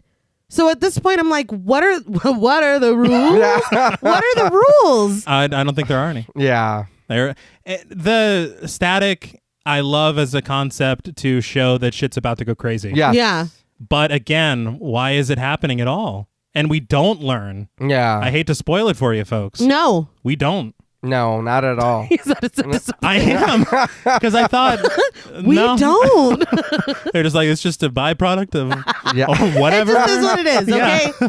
Don't ask too many questions. Learn to live with it. I do want to correct myself too. Mithrax, he is a fallen, but he's an Elixni, and Okay. he's a Cal of the Light, which again is more lore for Destiny. Right. But there's just so much shit in there. That's very interesting that he. This dude? Yeah. 'Cause I was thinking about it, and I was like, wait, what the fuck? We just met this guy not too long ago. Well, he's having a good couple of years. Oh, Yeah. He's killing the game. But the lights begin to flicker in the living room as well, and Madison winces as she holds the back of her head, her hand revealing more blood. She snags a towel from the laundry basket and places it on the back of her head. Yes, a dirty rag for my open wound. Yes. Very good. I'm a nurse. And that should not still be bleeding. No. You need to go somewhere. Yeah. Or when you were literally just in the hospital, they should have looked at that. For Yeah. 2 weeks. Yeah. For 2 weeks. Yeah. And if that were to happen, I'd be like, something else is wrong. going on. Yeah. They're like, her hair is so thick and luscious, we can't even get to the scalp. We can't do it. But she continues to the laundry room, placing clothes in the washer. But in the window of the washer door, she's frightened by the screaming face of Dr. Weaver. So this shot, of course, is a little bit of a jump scare. Mm-hmm. The way that they filmed this, you kind of only see her face in the window. Right. Yeah. The way that it was filmed is the actress was just there completely. That's cool. Like, it's so, like, you don't think the simplest solution is usually the one to choose. Yeah. Yeah, because it is very simple, but you can frame it in a way that's terrifying. Yeah. Because the way that it looks is as if they, like, in post put her there. Yeah. No, she was there. That's cool. But Weaver shrieks, "What are you doing in my house?" And as Madison crawls away, she tells her that this is her house. Her ears ringing, Madison asks who she is. But with her hands planted on the floor, Madison realizes she can't move. It is a little hokey because she literally says, "I can't move." Yeah. What's happening? Yes. It's Rosemary's Baby. This is no dream. Exactly. But still planted in the floor, Madison watches as Gabriel in his long black coat enters the room, dragging Weaver from behind the washer door and slamming her onto the ground in the living room. Madison sits unable to move as the walls melt around her, dissipating into dust and reconfiguring rapidly into Dr. Weaver's home. Again, very neat looking. I love how that looks. And we get to see it a few times. Yeah. Uh-huh. The like melting away of, I think that looks very cool. I'm still very much on board. yeah. No, yeah. And this again is one of those, if you were dropping out, this is going to bring you back. 100%. They had shown on a behind the scenes featurette, they kind of had the actor sit there and they put like a camera on a circular track and she's surrounded by blue screen. Ah, okay. And so it's all digitally replaced. That's really cool. But it looks great. No, yeah. I think they said they had Industrial Lights and Magic working on it, and we know that they're huge. yeah. Because this could have easily looked bad. Oh, yeah. With just the wrong CGI or done wrong, it could have just looked like really bad. 100%. Yeah. It looks fluid. Yes. But a television fills with static as Gabriel's voice once again hisses, "Time to cut out the cancer." He hung on to that. Yeah. Gabriel really said, "You never should have called me a fat ass Kelly Price." This was his reason to like do anything. It hurt. We're lucky that he's not doing like an impression of her voice. Yeah, no. Time to cut out the cancer. This motherfucker is mad. He held a grudge. But Weaver, on the floor, staring up at Gabriel, refuses to believe what she's seeing, choking out that it's not possible. Gabriel grabs her and with inhuman strength, thrashes her violently against nearby shelves. This is when he notices her award on the floor, and with his black-gloved hand, picks it up. Weaver staggers to her feet, clumsily making her way into the kitchen. Madison watches in horror as Gabriel catches up with Weaver, lowering her to the ground by her throat. Weaver asks what he wants from her, and he replies, "To show you what the cancer has become." He's like, "I didn't forget." Gonna call someone a cancer. This is what happens, man. may take some time, bud. What if she was just saying like your sign? Yeah, and she wasn't like when were you born? Yeah, what's like, that? what the July, you're a cancer. You know what? I'm sorry. All this for nothing. Wow, I was so wrong. Just backs so out of her house. embarrassing. Weaver's just really into astrology, it turns out. But he raises the sharp award above his head, bringing it down repeatedly, blood splashing around them. Madison screams, finding herself back in her own home, the sunlight of the morning beaming through the windows. She feels the back of her head once again, more blood coating her fingers. So, this was very brutal. Yeah. Oh, yeah. I was kind of surprised, but I feel like, I don't know, there's something about it that this entire sequence that really works for me. Yeah. It was kind of funny to me just because of my own expectations, because when you see the award, you know it's going to be used. Oh, yeah. And it's a literal knife in the middle of it. Oh, and I will say we've not seen the last of the award. No. But I was like, I know that that's going to come into play, and I know that that's going to be a weapon. So when he bludgeoned her with it, that's just not what I was expecting. It's kind of a thing in giallo films that the weapon is kind of plot-centric. Okay. It does happen from time to time. Stuff just pops up like that. This is where I'm starting to like, I get it. Right. You know, the black-gloved killer, the mystery. I'm not saying it's not a giallo. And all them red lights. All those red lights. That's all you need, apparently. That's all. But that morning, Moss and Shaw arrive on the scene of Weaver's homicide, Moss filling Shaw in on what transpired and remarking that Weaver fought until the end. She didn't, though. Yeah. I think Moss is really... She makes a lot of assumptions. Winnie collects the base of the trophy, telling the detectives that it was the murder weapon, but the top half is missing. Shaw connects the brutality to Derek's murder, assuming it's the same perpetrator. Now, in a city as big as Seattle, it is way too soon to be making this type of connection. Yeah. These murders have nothing in common. It's not even the same MO. Like, No. it's nothing, but okay. Different levels of brutality. Yeah. Right. Different methods of murder. They weren't hanging off the ceiling. I mean, No. Same upside down fingerprints. If you could do that, then connect that. But Shaw says that they need to find the missing half and walks away as Winnie sighs her reply, "Don't we all?" Moss looks at her like, pathetic. Like, she looks disgusted with her. At this moment, I wanted to know where this was going. Yeah. I was like, I'm not about to watch this woman have her heart broken later. Right. She's honestly one of the few characters that I relate to fully. I would have liked to see more of Winnie. Oh yeah, the tech helping them. Yeah. Yeah. She's barely in this. Well, yeah, I was going to say too bad. 'Cause you don't. But in the study, Shaw finds the photo Weaver retrieved from her book. It's of a girl in a pink gown with long brown hair, and on the back is written, Patient May, 1992. Moss tells him that Weaver specialized in child reconstructive surgery. I was like, pediatric or Yeah. child? No, child. It's like, no, she's one of those baby docs. Yeah. But Moss says that she kept extensive files on all her patients and motions over to the bookshelf. Shaw says to bag all the books and to bring them back to the precinct and says that they're going to go through each and every one of them.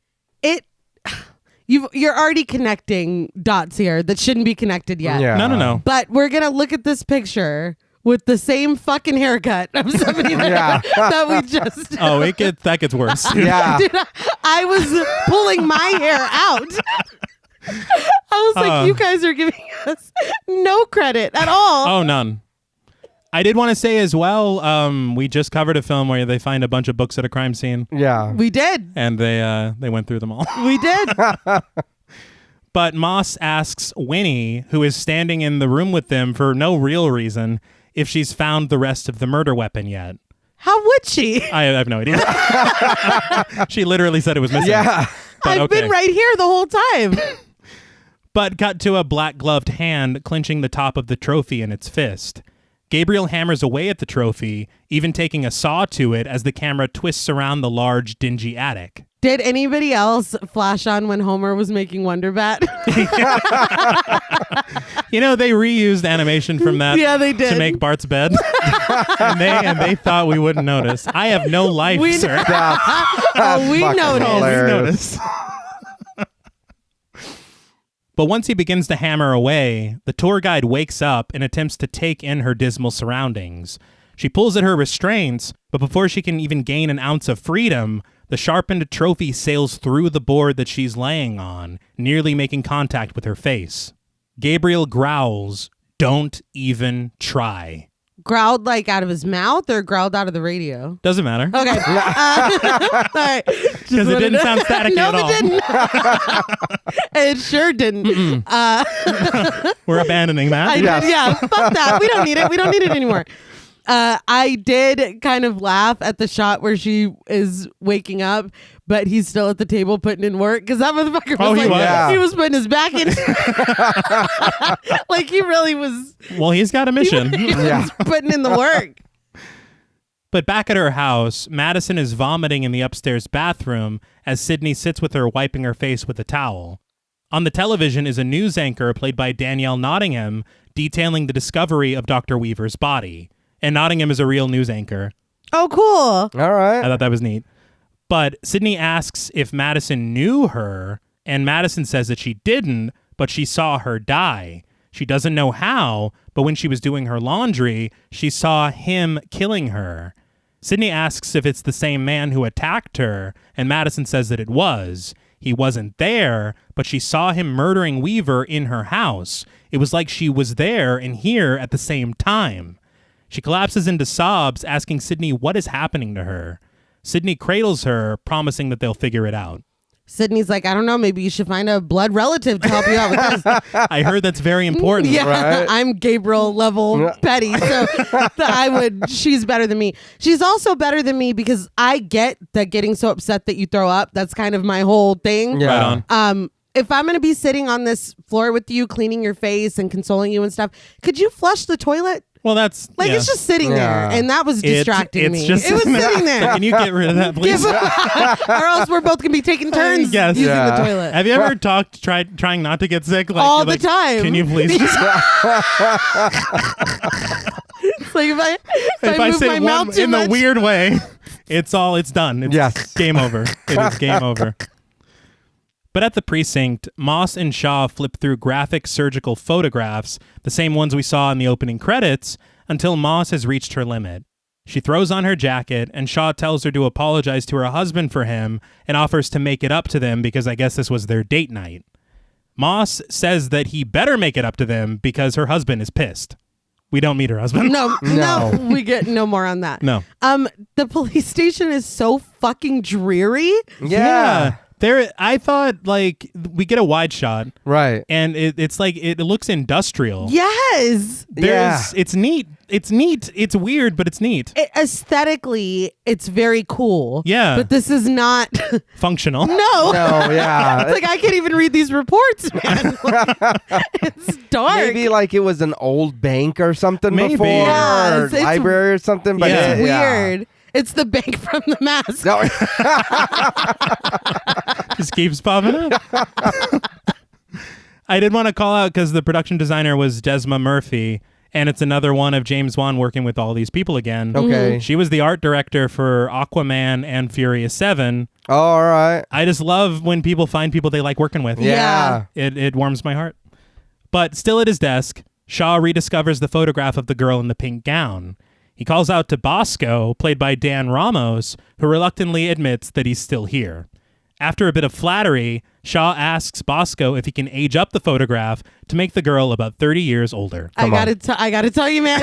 When he said, "Can you age this up?" I've never been more excited in my life. I was like, "This is gonna Excited? be." Yeah. No, I was like, "This is gonna be fucking hilarious," and it did not disappoint because it was fucking hilarious. I don't know if hilarious, but I think that this is either a door or a wall for me.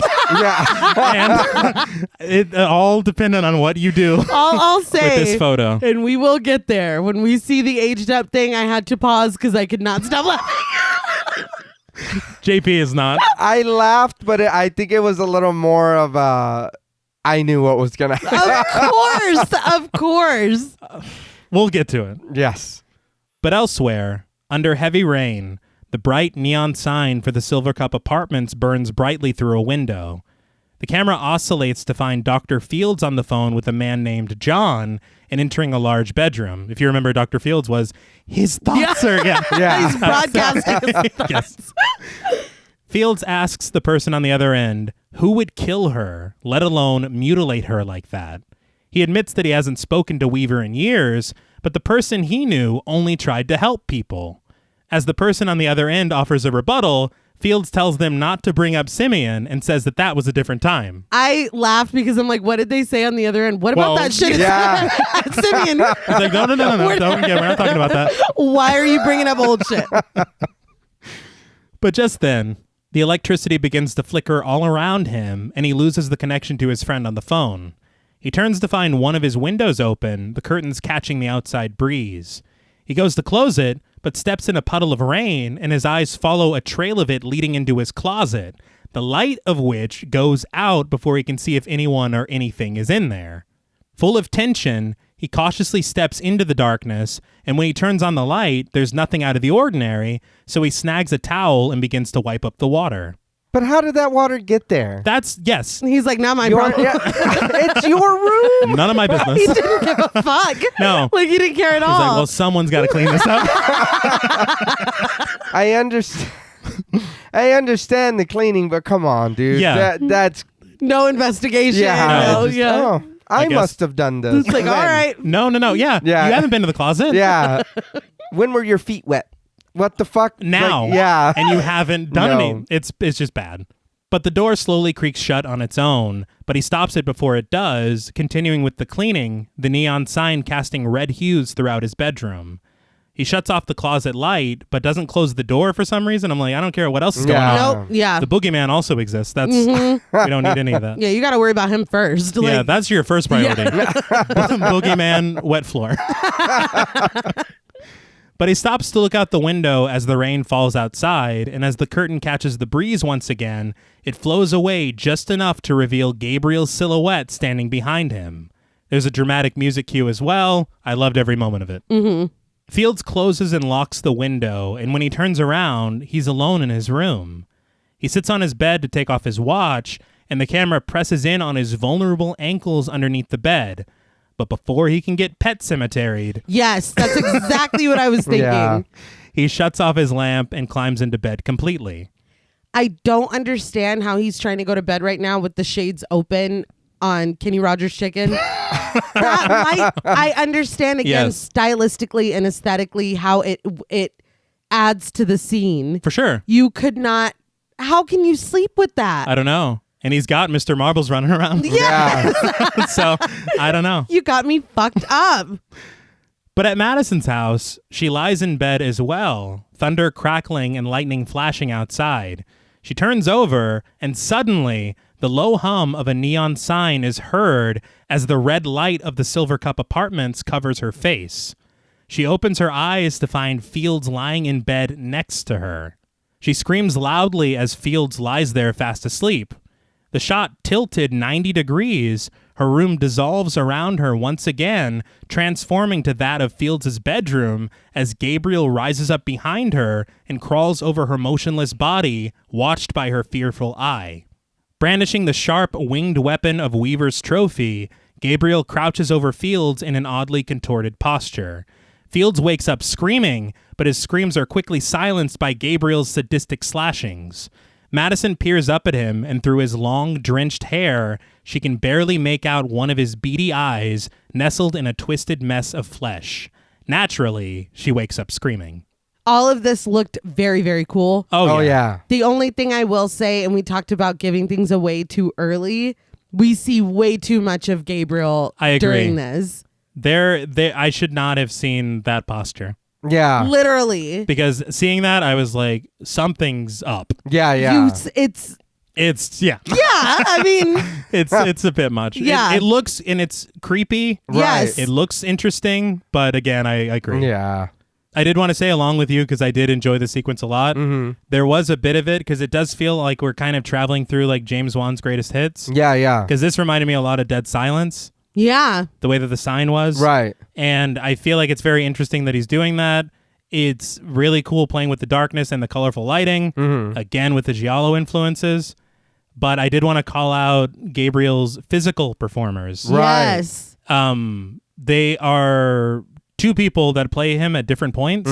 One is Marina Mazepa. She's a dancer and contortionist. Okay. We'll get into more details. gotta be, I think. Oh, yeah. Yeah. And we'll figure out why. Yeah. There's so much more later on that she did that is so like impressive, but we'll get to that in a bit. All right. But also, he is sometimes played by Troy James, who is also a contortionist, and he's been in a lot of horror films recently. Okay. Like, he's kind of killing it with these types of characters Cool. that allow him to show off his skills. Yeah. Yeah. But it was very interesting because you kind of have to dig to find that Troy James also played him on IMDb, but on a featurette, they showed both of them, like, working together. Okay. It's fucking brilliant. Oh, Yeah, I nice. bet. That is so impressive. Yeah. Yeah. Hell yeah. The stuff we see Yeah. and will see. Yes.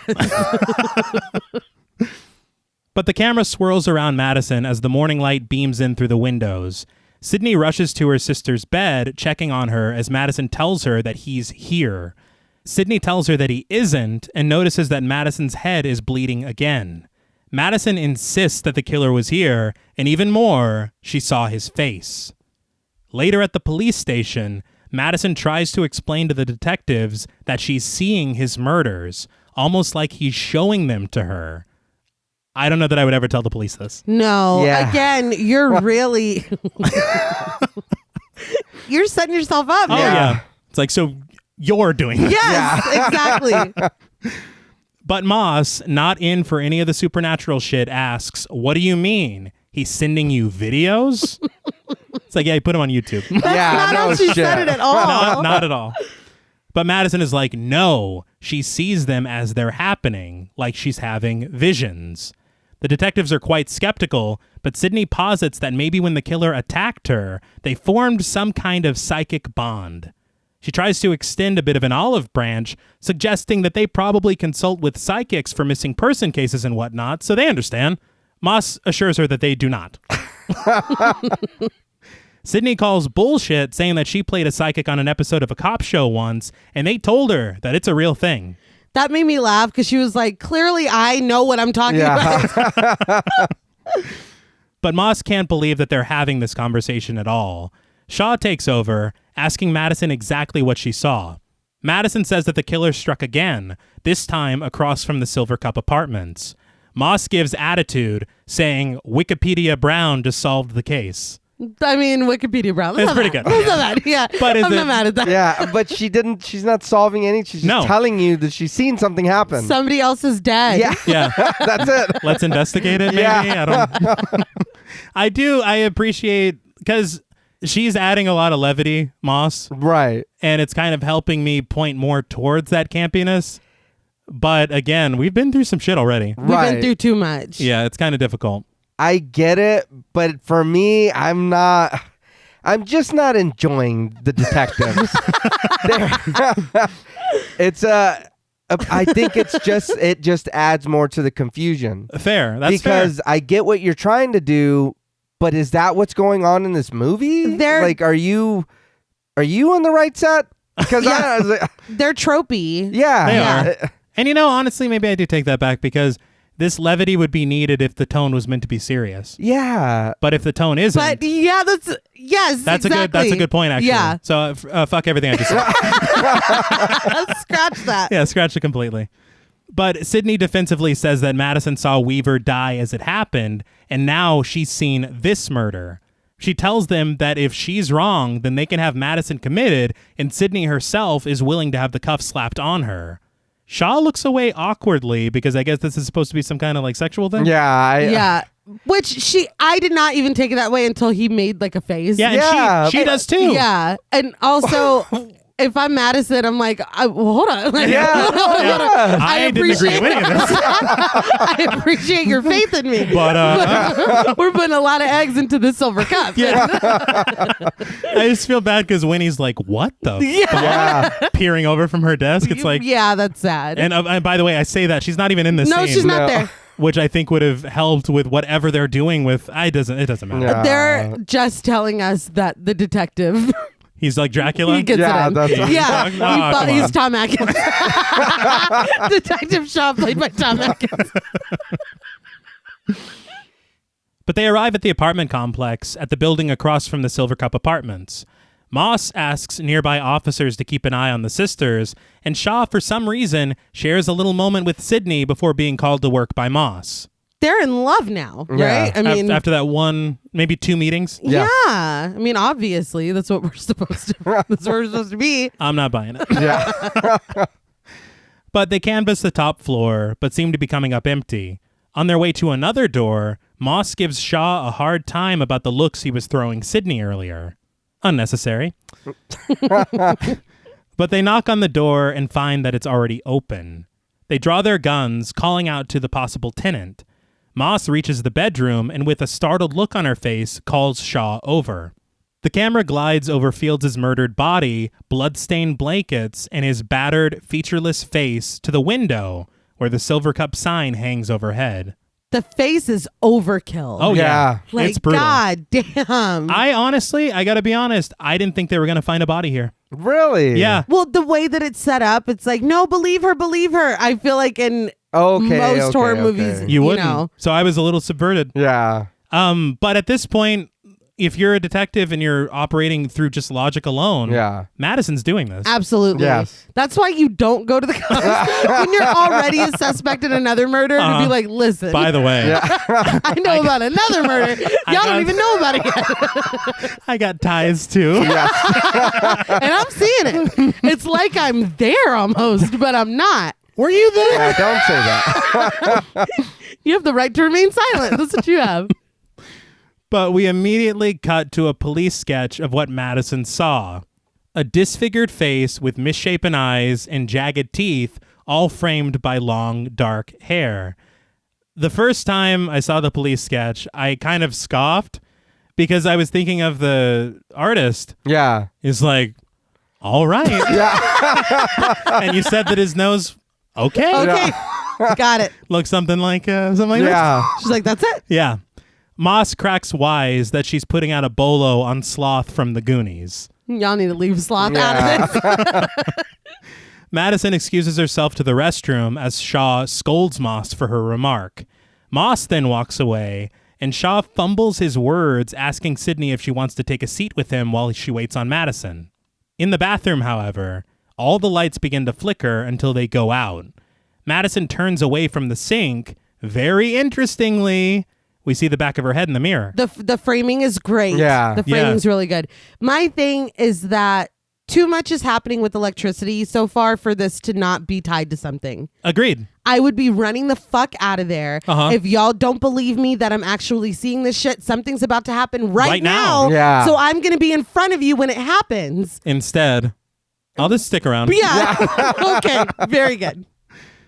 But just then, her phone begins to ring.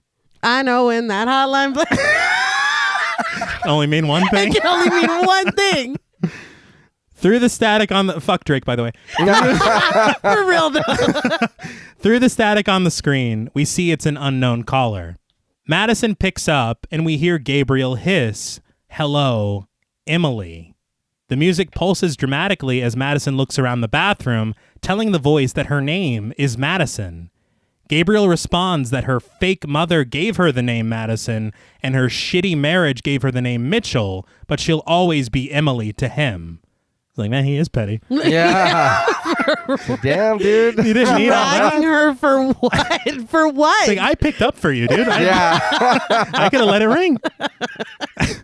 But she asks who he is, and he says that she knows who he is, even if they say he's only in her head. He says that she let them tell her he wasn't real, and she believed them. Now, he's going to make them pay for what they did, one by one.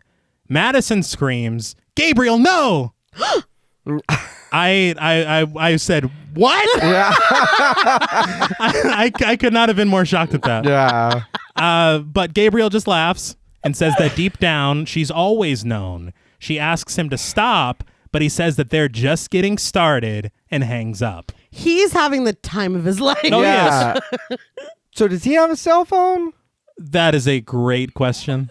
Well, no. Well, here's the thing. You can use electronics to communicate. Right. I'll allow that. Right. You're not going to pop up as an unknown caller. Yeah. I'm not going to allow that. I was going to say, it's the fact that the phone rang. Yes. Yeah.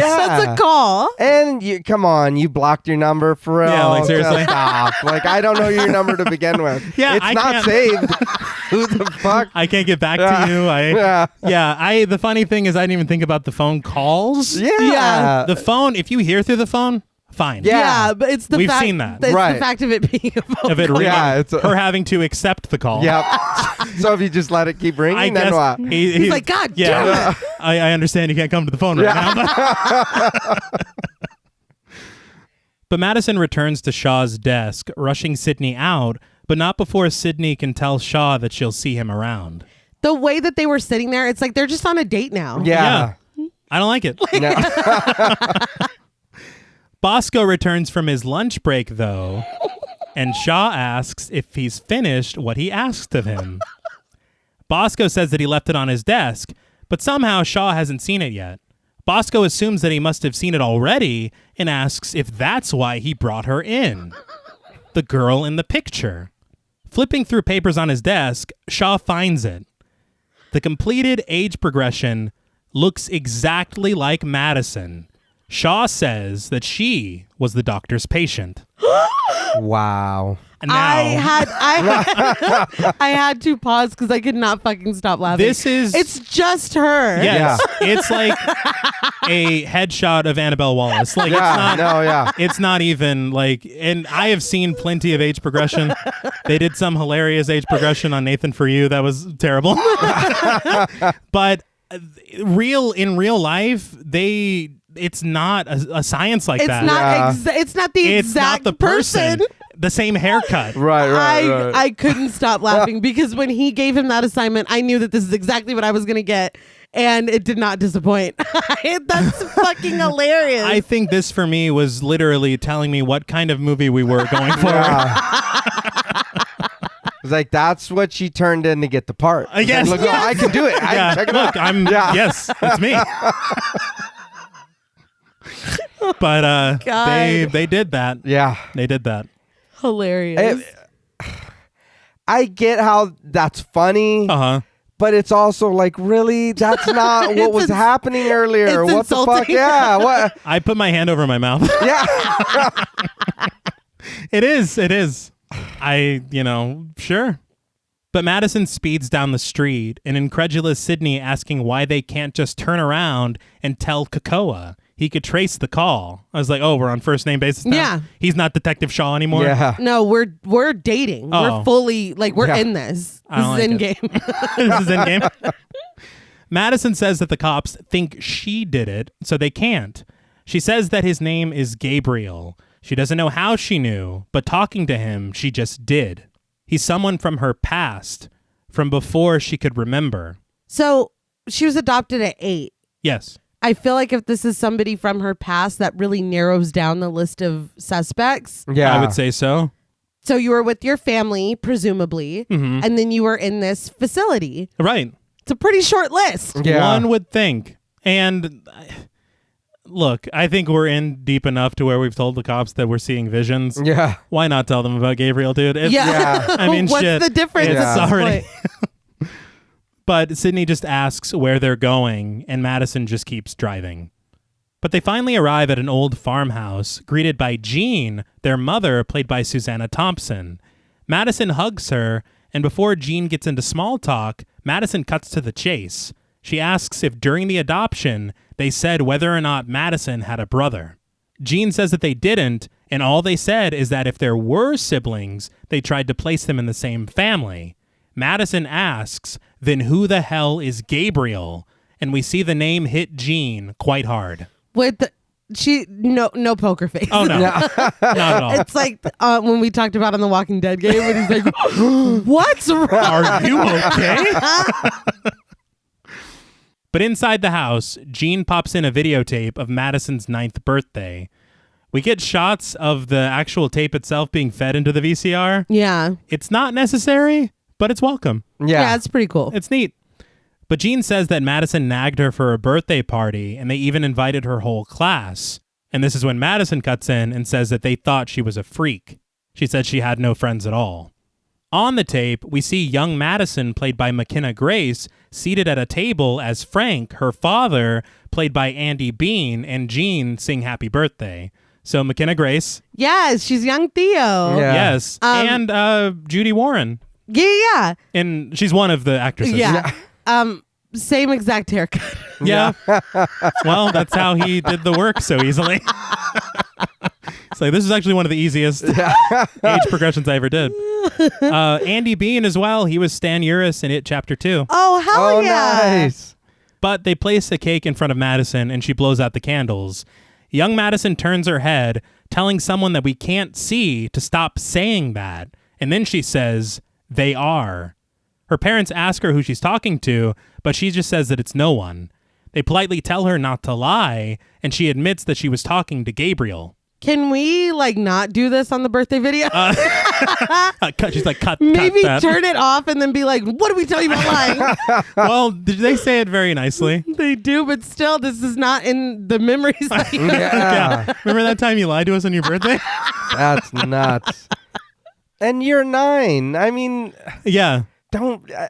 I feel like if this is something that's happening, I get they did ask her nicely, but don't lie to us. Yeah. You know what I mean? It's like, come on, something's wrong, or you're figuring That's it true. out. You can talk to us. Yeah, That's don't different. make me feel like I'm crazy. Yes. You know? That's another thing that bothers me moving forward with her as a child. Yeah. But we'll get there. Okay.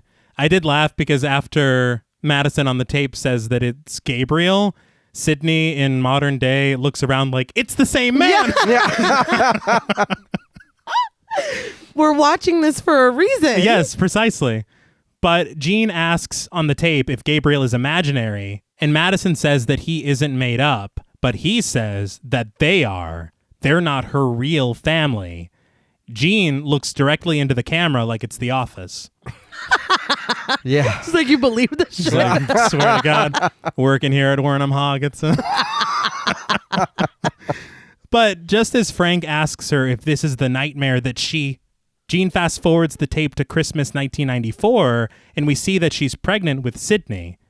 Frank takes the camera into the living room to find Madison talking on a toy phone, telling someone on the other end that Mommy said she'd still love her when the baby comes, and Mommy said that nothing would change. Rather than intervene, Frank just zooms in like, what the fuck? Yeah, it looks like he hides a little bit around the corner. He's like, and you see the bushes or whatever? That's what I'm saying. At the very least, she needs some help. Your Yes. daughter needs some kind of intervention here. Absolutely. He's like, what the fuck? But young Madison says, I won't. You can't make me. Followed by, please don't hurt the baby. Finally. Come on. Yeah. Frank asks her what's going on, but she just hangs up the phone and says that it's nothing. In present day, Jean admits that some of her conversations with Gabriel scared the hell out of them. And Madison asks if she made up Gabriel, but Jean just says that whatever she went through with her previous family hurt her in some ways that she can't even imagine. She figured Madison created Gabriel to survive it, and that if they gave her enough love, she wouldn't need him anymore, and she hopes that she wasn't wrong. Do you think that now's the time for a guilt trip? Because no. that felt very much like a guilt trip. Was I wrong? Yeah. I mean, we thought we could have loved you healthy. I but, guess you know. we didn't do enough. Okay. Yeah. It's like, dude, this Mom, this is not about you. No. Jesus Christ. I remember when you called me a liar? Yeah. That's where it all started. But back at the police station, blue and red lights flash outside through a window as Shaw returns to his desk. In the back of Weaver's books, he finds a stash of jump drives. He pops one into his computer and opens a folder marked Simeon and a file marked E. May. On it is a video diary from Dr. Weaver on July 23rd, 1992. Weaver sits at her desk and says that it marks the 7th year since Emily May was entrusted into their care. She says Emily has been unlike any patient they've ever had and says in recent months she's exhibited signs of mental psychosis. She's seeing visions and hearing thoughts from the devil. She says she's contacted Dr. John Gregory and Dr. Fields to help figure out a course of action. So you hear the name John, you're like, oh, that's who Fields was talking to on the phone. So it's like, all right, we're planting seeds. Yeah. Shaw finds a photo of the doctors together, Weaver, Fields, and Dr. Gregory, played by Amir Abulela. He searches a police database to find Gregory's address. I was like, quick thinking, good job. Yeah. Finally, some good fucking police work. No shit.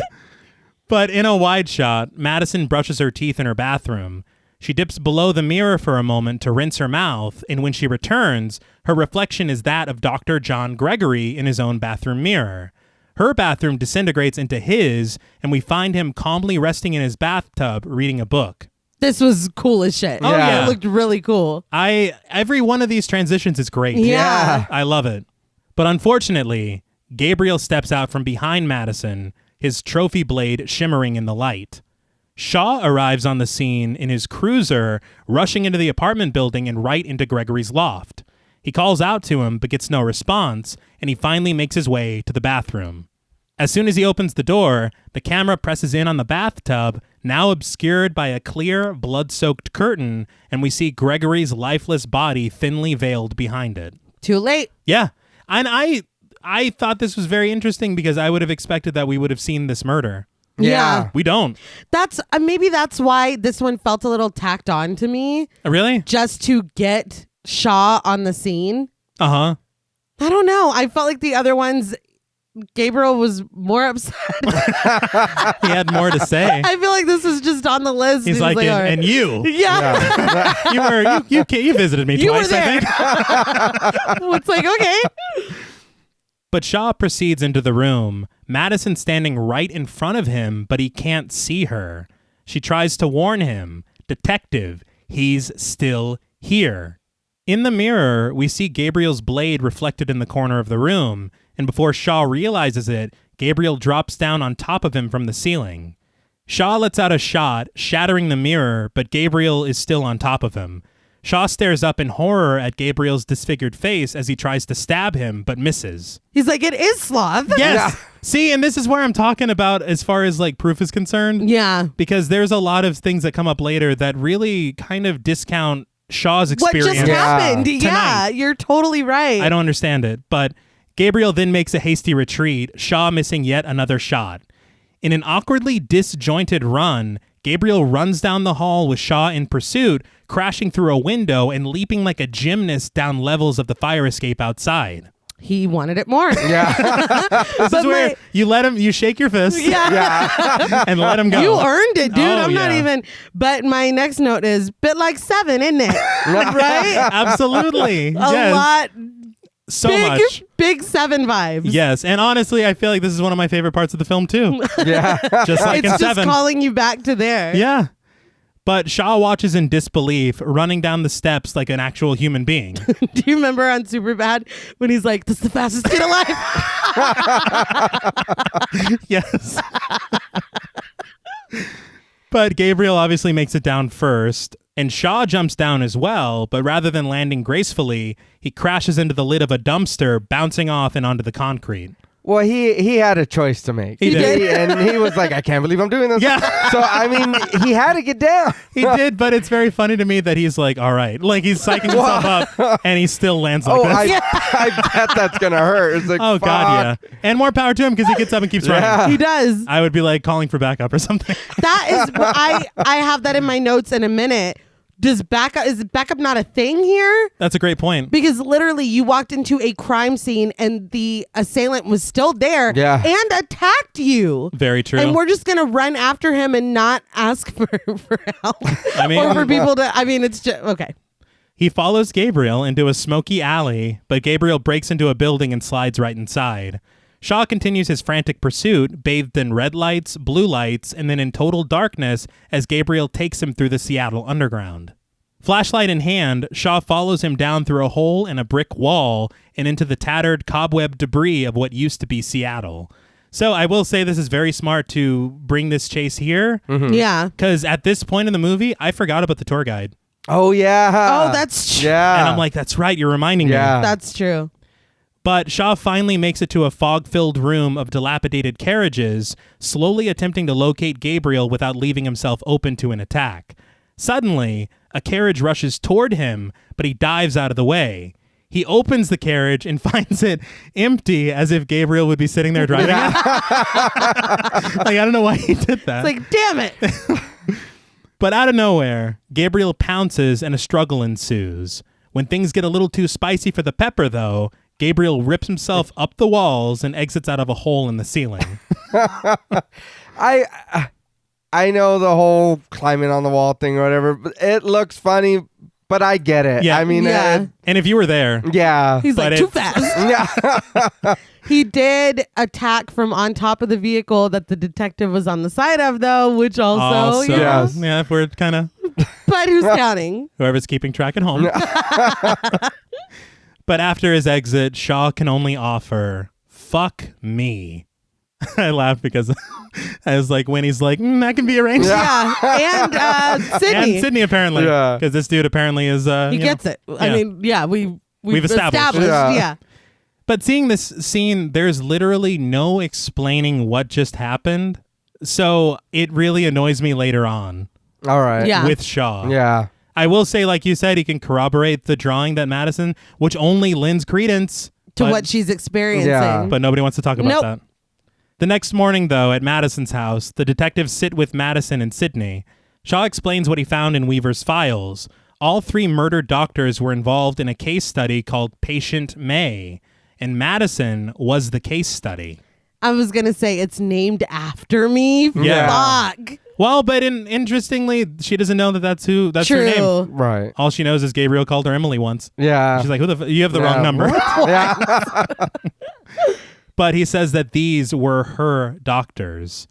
Madison doesn't remember anything, but Shaw hands her the picture of herself as a child and says that he thinks that she was born Emily May. Madison shares that that's what Gabriel called her on the phone, and Shaw says that the department works with a psychotherapist who helps people unlock repressed memories and trauma and asks if she'd be open to seeing them. Sydney's like, I knew it. But Moss cuts that down. She's like, that is not a goddamn psychic. But we immediately cut to later that day where Beverly, the psychotherapist played by Paula Marshall, begins her work with Madison. Of course. Nip Tuck. Yes. Yeah. My next note was, y'all remember when she pooped in the hot tub on Nip Tuck? Of course. Yeah, of course we do. That's when I think I knew Nip Tuck was falling off the rails, when they were stealing viral video clips That's Nip Tuck, really. and turning it into, and that was the Hearts and Scalpels Yeah. season. They lost me. Yeah, we had Hearts and Scalpels. We had Plastic Fantastic. That was great. It That- was all, it was, It was a bit much. yes. It's like, It is this was. going to be a like Christian's dream somehow later on? He's going to wake up, they're still in Miami. please don't be in Miami. We're getting a little too niche. I'll get back to Malignant. But in her mind, Madison sees herself in a hospital, but she doesn't remember why. It suddenly begins to rain outside, and Madison says that she doesn't know why she's there, but she's better now, and that's why her new parents are here for her. She says they've come to take her to their new home. We get a flash of that home, and Madison says that he's here too. We see young Madison sitting at a dining room table as the light flickers around her, as in present day, Madison whispers, "Gabriel." Just as she does, lightning flashes and thunder crackles. We love a well-placed Yeah. lightning and thunder moment. But that's like universal horror. Yeah, no? Yeah. I loved it. But he says that she followed her home from the hospital. Beverly asks if he's a friend, but Madison says that he claims to be, but she's the only one who can see him. This reminded me of that conversation in Insidious, where they were asking if the demon was a friend or a... And I'm like, we're really going Yeah. through his Yeah. greatest Yeah. hits. But we flash back to a pink cake that says, "Welcome Baby Girl" on it, but it looks like something was dragged through the frosting. Frank tells young Madison that she ruined her mother's cake, but Madison insists that it was Gabriel. She's like, it's not McGaggy's birthday. And the cake, you're being dramatic. You ruined the cake. It wasn't in the trash. It wasn't on the floor. Calm down. But they just tell her that there is no Gabriel and tell her to go to her room. Young Madison cries in her room as Madison explains whenever Gabriel does something bad, she's the one who gets in trouble. Her toy phone lights up and rings, and young Madison picks it up, telling Gabriel to go away, but then she starts to listen. I was like, did he call her to gloat? Yeah. It's like, I did fuck up that cake. But she then says, "But she's sleeping," followed by, "I guess," followed by, "Really? Like a good surprise?" Young Madison takes a knife from the block in the kitchen and heads over to the cake. She holds the knife over it as Gabriel whispers, "A slice of cake for Mom." Whispers from where? Oh, that's a great question. I mean, we'll find out, but right now it makes no But sense. Yeah. exactly. In a wide shot, the kitchen and dining room crumble away around young Madison until we see that she's actually standing next to her parents' bed, the knife in her hand over Jean's pregnant belly. I was like, God damn, Yeah. Gabriel. Yeah. And again, another amazing transition. Yeah, but even for you, this is too much. Yeah, this is low. Jean wakes up, screaming to Madison just as Gabriel's voice says, "Cut her." Young Madison finally shakes out of it, drops the knife, and collapses into screams. In present day, Madison screams, but her young self's voice comes out of her, begging for her parents to believe her that it was Gabriel. Sydney launches up as Madison continues to wail, begging Beverly to get her out of the trance. Beverly stands up and says that when she taps Madison's forehead, she'll be back with them.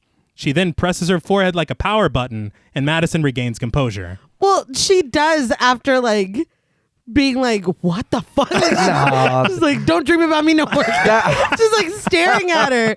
That lady, before she woke her up, she was like low key enjoying that. She was watching her for a second. She was like, I did Snap that. her out of it, Yeah. snap her out of it. Oh, Like, my wait, hold God. on. Yeah. She's like, that's why I got out of bed this Yeah, morning. But in all honesty, I don't know. I know that there are certain ways to knock people out of hypnosis or whatever. Right. But the tap on the forehead was really funny to me. Yeah. I don't She's know like, why. boop. Yeah. But Madison catches her breath, saying that she remembers it all now. It's all happened before. Waking up in strange places, seeing things. She says she doesn't know how, but Gabriel wanted to hurt the baby. She says he knew that with Sydney here, she wouldn't need him anymore. He was a lost memory buried deep in the back of her head until now. Because, yes, the phrase has always been the back of your head. Yeah. When she said that, I was like, oh, Jesus Christ. Like, come on, man. She's talking about playing your hand too early. Yeah. But she says that the killer said that he was Gabriel. Her Gabriel. Moss, still not about it, asks if she's saying that the killer is her imaginary friend. What? If I'm Shaw, I'd be like, What? no, I fought him. Yeah. We ran through Old Town or whatever. Yeah. I don't. And I thought that we had already established that Gabriel, because it's like this is this big like revelatory moment. Uh-huh. But it's like, we knew that. Yeah. Yeah, you know. And Shaw's just like, yeah, your imaginary friend. He's trying to stay on her good side. But after rainy overhead shots of a suburban neighborhood and the city skyline, we return to the tour guide, who is finally able to saw through her restraints. After breaking free, she tumbles to the floor and looks around. I was a little thrown that it had taken her this long, because it really seems like Gabriel leaves you alone for hours at a time. Yeah.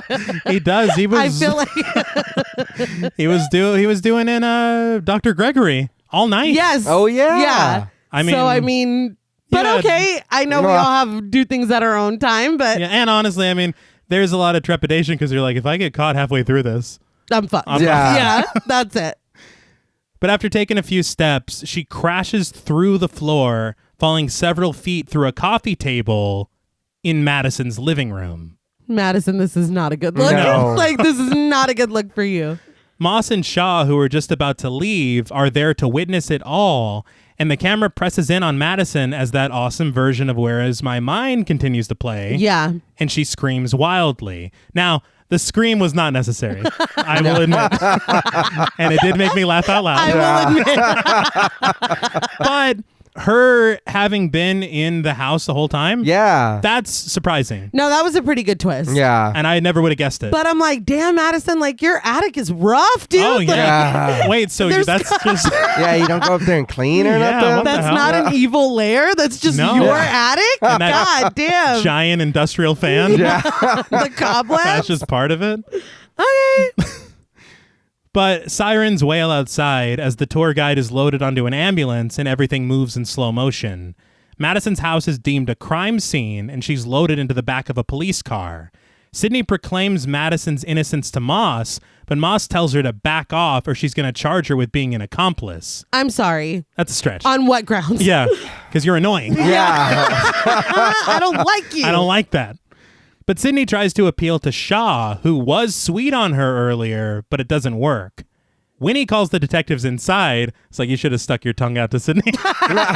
Nah. But she tells them that they need to see something. Up in the attic, she shows them the missing part of the trophy that's been fashioned into a murder weapon.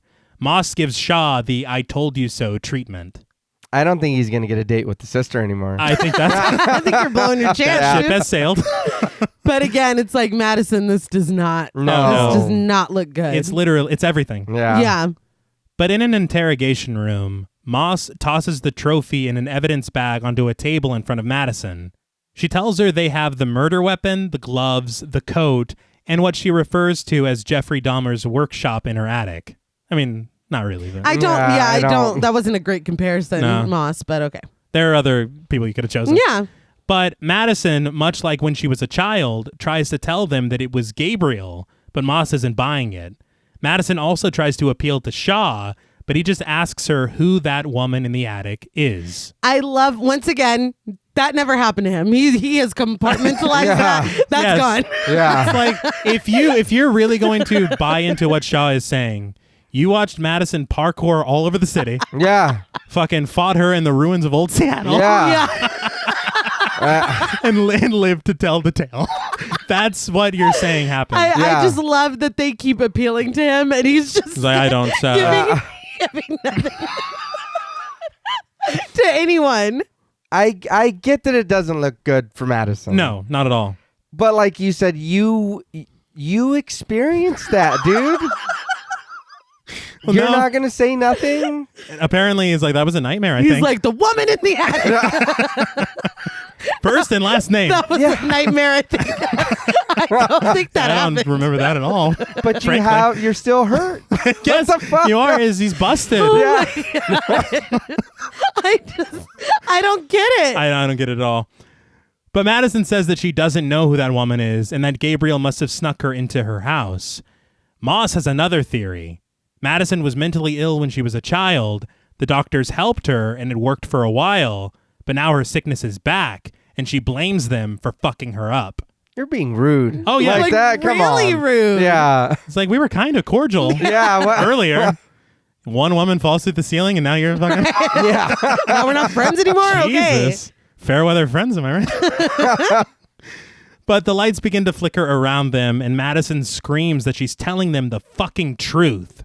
As she does, all the lights in the room explode, raining sparks down, and not getting the reaction that is really deserved. Yeah. Not at all. She's like, oh, all right, Carrie White. Somebody get her to herself. Like, nobody gives a We've shit. seen this before. Turns on another lamp. He's like, Yeah. Oh, we have more. Oldest trick in the book. This happens sometimes. But Shaw's phone begins to ring, and Madison says that Gabriel wants to talk to him. He answers it, putting it on speaker. I know when that happens.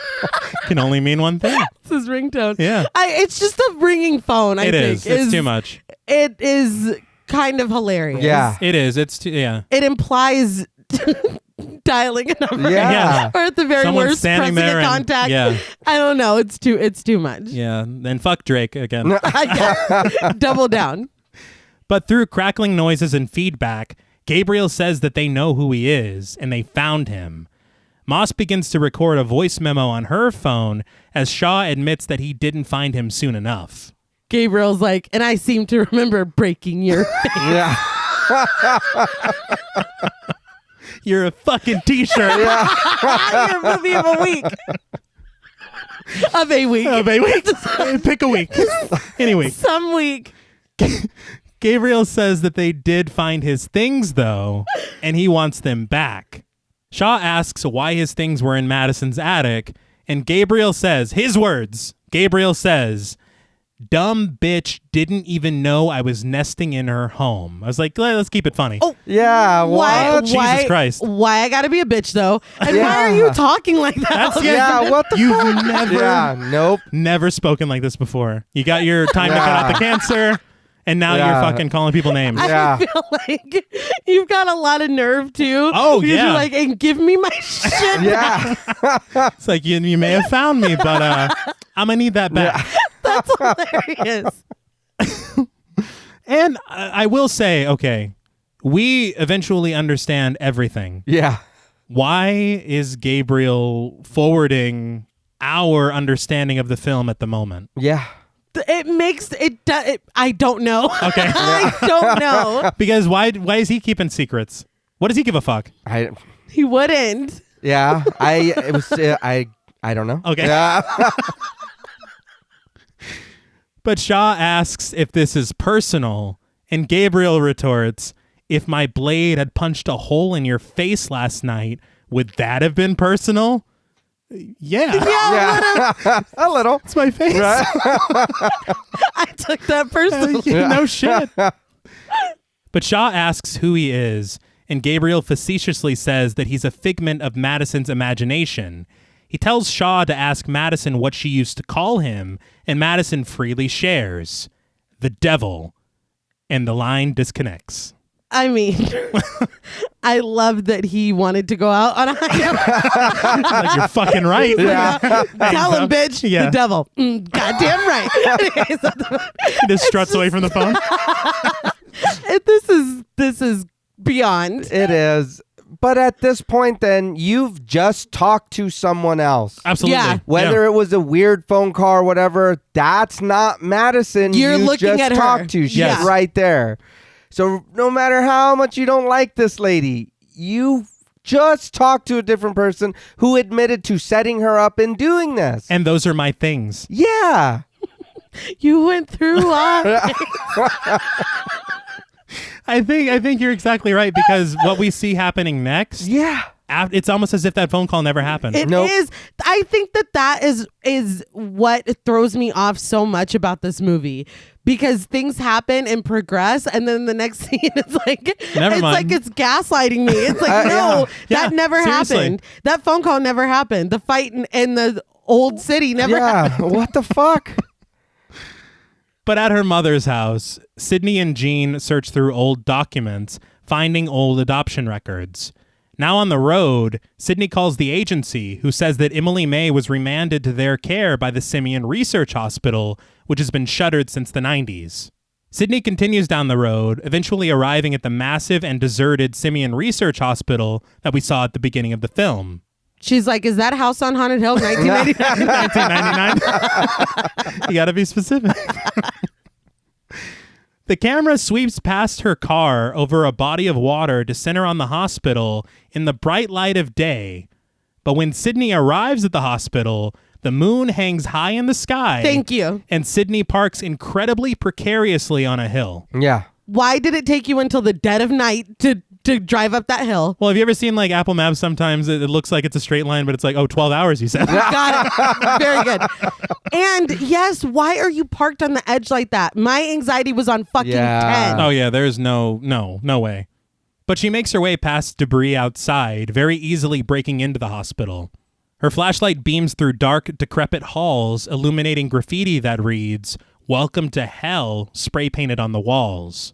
Come on. Well, I mean, a little on the nose. Yeah. He said he was the devil. Yeah. Right?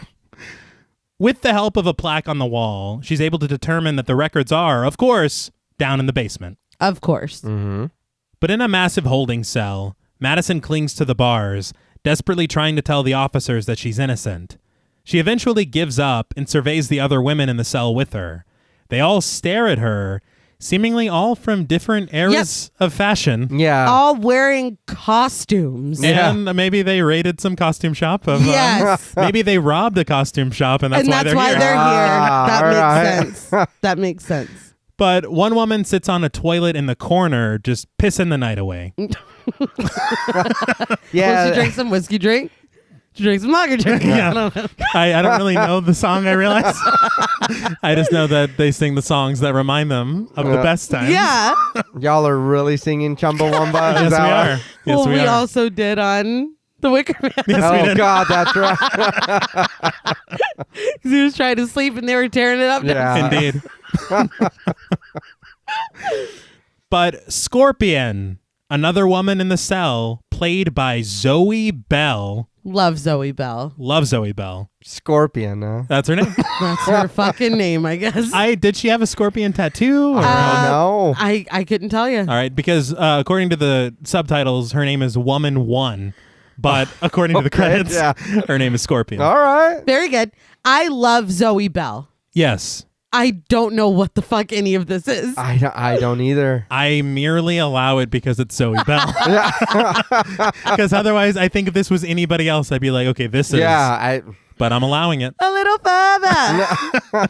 It's a Death Proof reference. Very good. Very good. But Scorpion mockingly calls Madison Princess as she walks by her and sits down. Well, I mean, we should not be being mean to anybody in the holding cell, but I do feel like the way that she entered was not No, it wasn't Yeah. good. wasn't the best impression. Well, she was dramatic at the bars, I too. don't belong here. And she's like, oh, hey, everyone.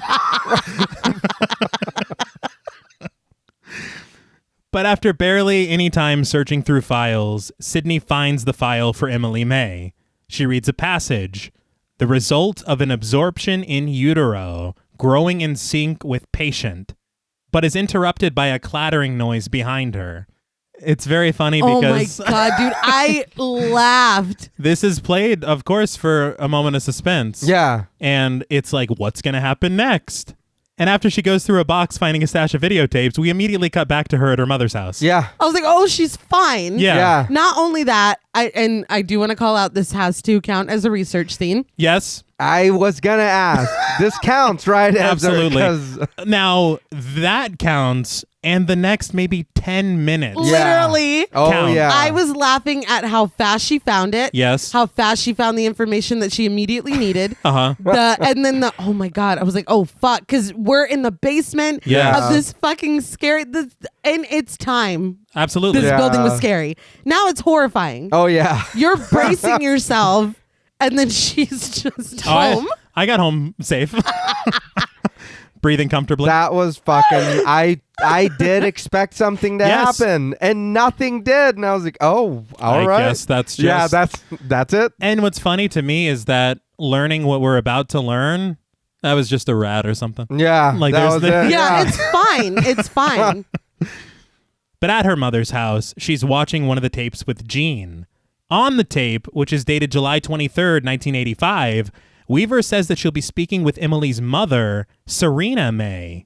Serena was assaulted and carried her pregnancy to term and has entrusted her children to the care of the Simeon Institute. Thought it was the Simeon Research Hospital. Yeah, It was. Okay. I thought you were the Hellsatans.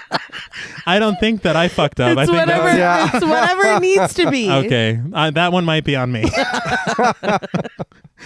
But the tape then cuts to an interview with young Serena, played by Madison Wolfe, and you might remember her because she was Janet in The Conjuring 2. Oh, very cool. All right. Also, we've got the same haircut. Yeah, we do. yeah. It runs in the family. Yep. Yeah. It just grows like that. Yeah, we don't- that's The it. women in this family find a style we like, and we stick to it for generations. Yes.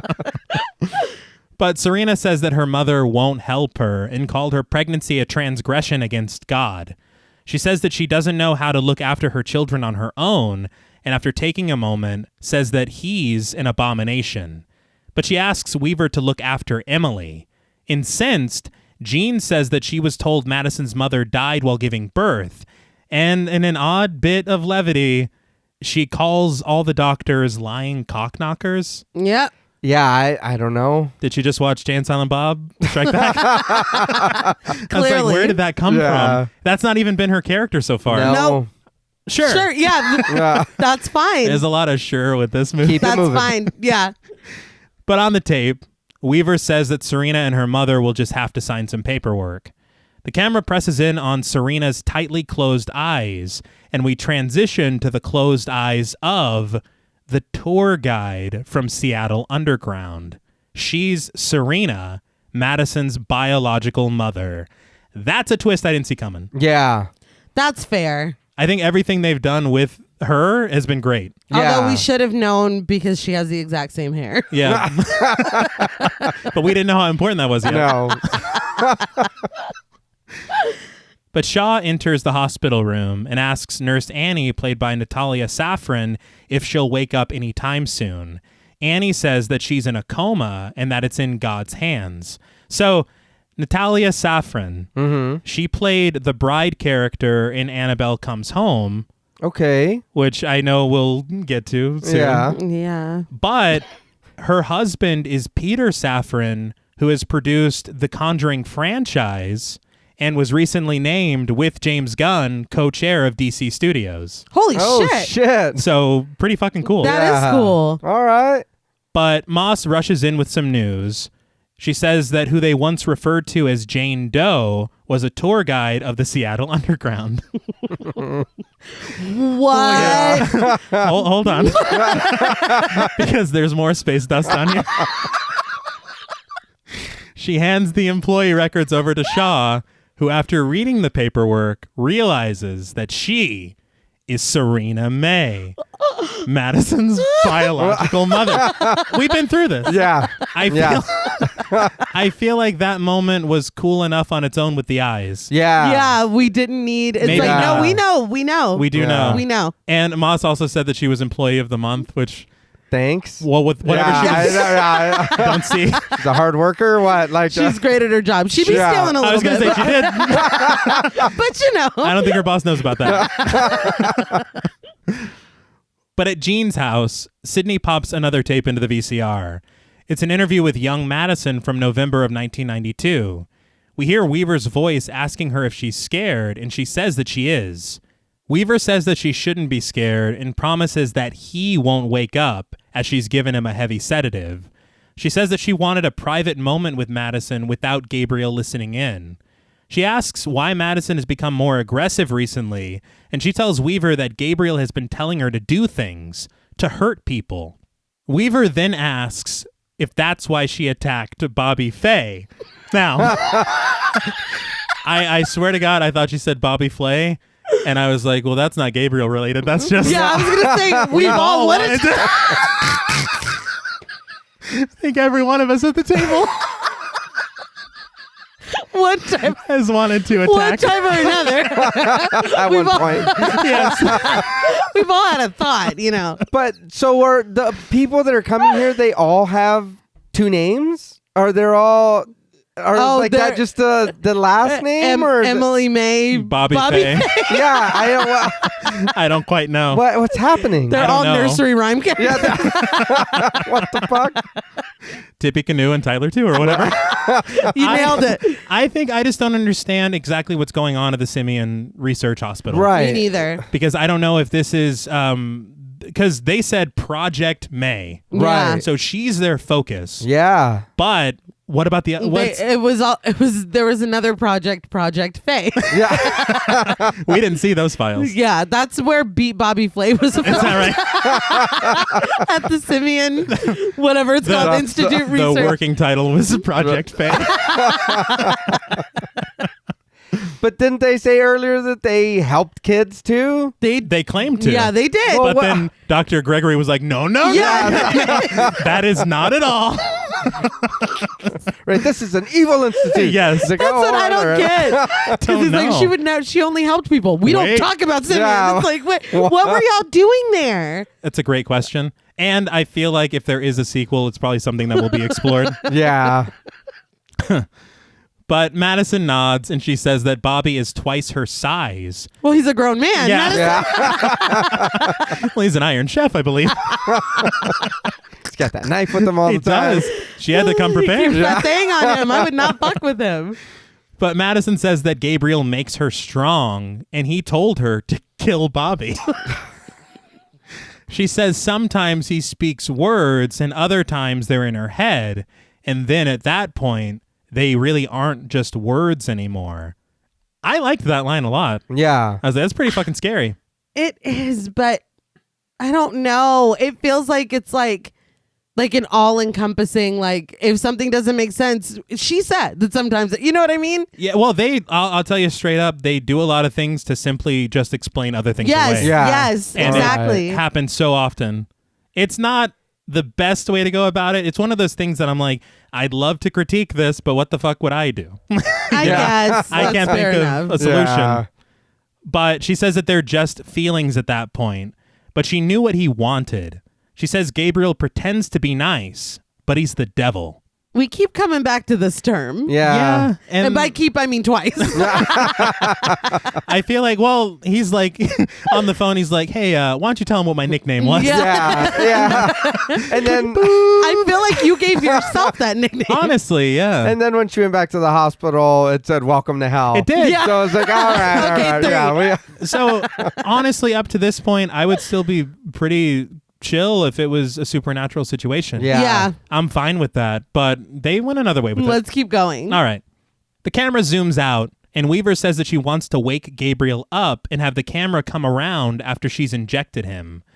The camera comes off the tripod and follows Weaver around behind Madison as she injects something behind her. The camera comes around, and Gabriel is revealed to be conjoined at the back of Madison's skull.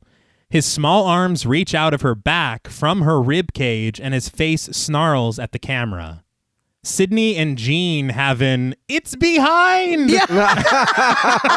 reaction to what they've just seen on tape. What in the Belial fucking up a hotel room Yes. is going Yeah. on?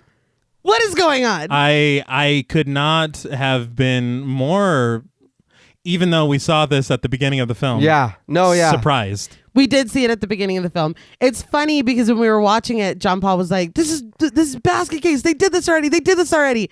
I had never seen it. So I Yeah. was like, I don't know what you're talking about. And then when I watched it for us to cover it, I was like, oh, shit. Yeah, dude.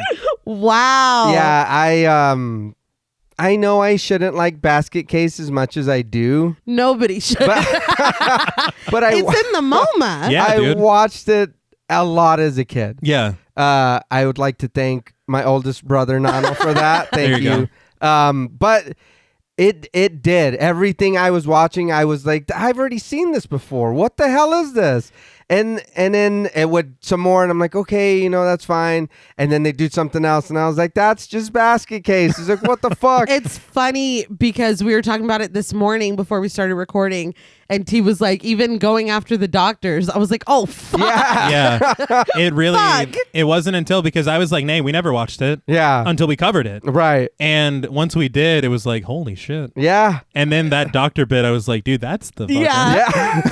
That's his lot. whole thing. Yeah. This is different. I It will is. give it that. In a lot of ways. It is different. But I mean, if you really look at it, it's the same shit. Yeah. The influence, I would say the influence is undeniable. Okay, even the though I haven't influence is seen heavy. it being I won't credited. say it's the same shit, but it's there. Yeah. You know Yeah. what I mean? And I mean, I will give him credit because he did talk about those weird films you find from the 80s in the back of a video store. Right. Basket Case is bound to be Oh, For no, sure. yeah. one of those Yeah. films. And now it's in the moment. And now it's in the MoMA.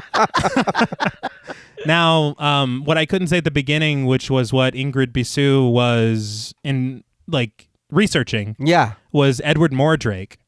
Oh. And that played a huge influence on this. Okay. And if you know that story, I know they did their own weird version of it on American Horror Story. Yeah. Yeah. But the real story is actually very tragic, and it has a lot in line with this. Okay. So I see where the influence is there. Yeah. I love seeing a ton of different influences converging Right. to become something new and interesting. So I'm all for it. Yeah. I will say maybe one too many influences. Yeah. Because yeah. this is about to become something very different. Oh, yeah. Oh, This yeah. is a turning point. Yes.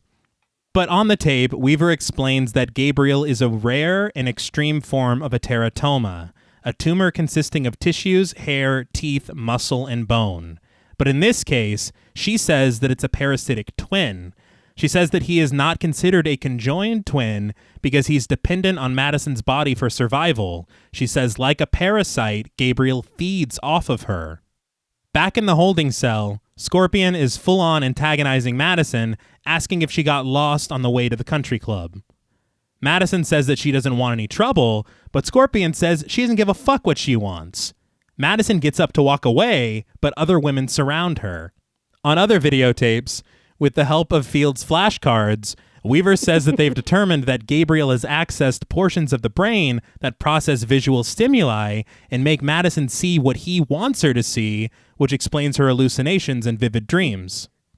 I don't understand how it's accessing parts of the brain when they share a brain. Yeah. That's a great... Also, it really felt like with the flashcards, they were just playing games at that Yeah. point.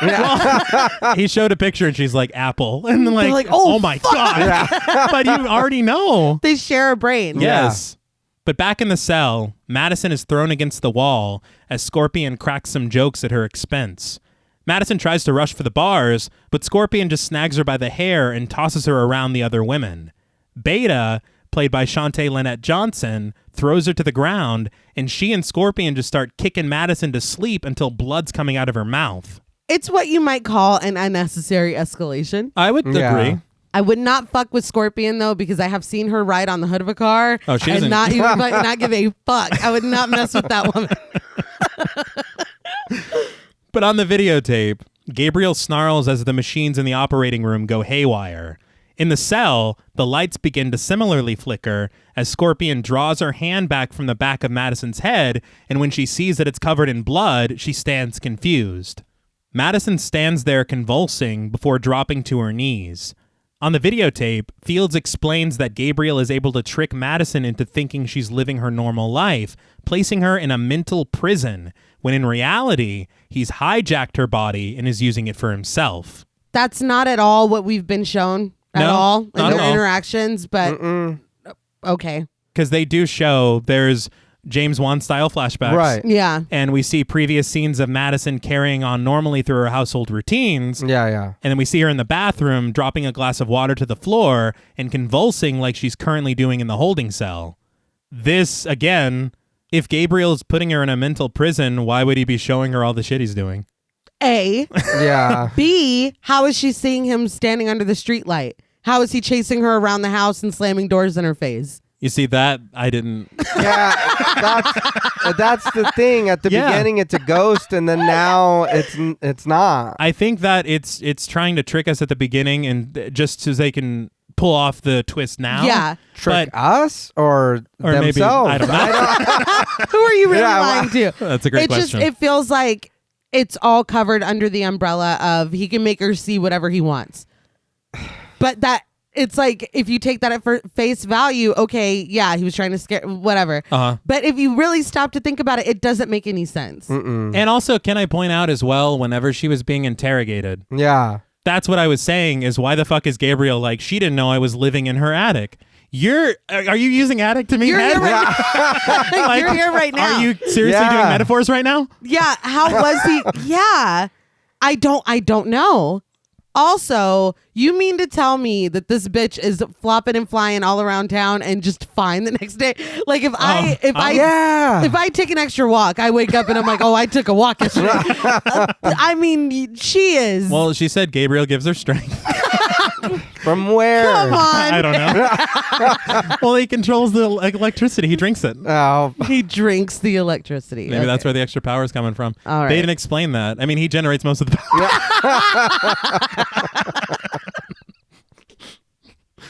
But in the holding cell, Madison's eyes roll back white, and we watch as Gabriel awkwardly contorts her limbs, and we see all of the previous murders of the film carried out from new angles, accentuating those contortions.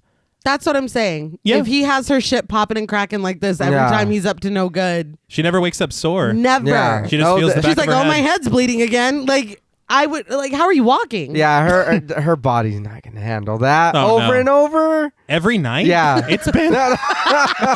He's impatient, dude. Yeah.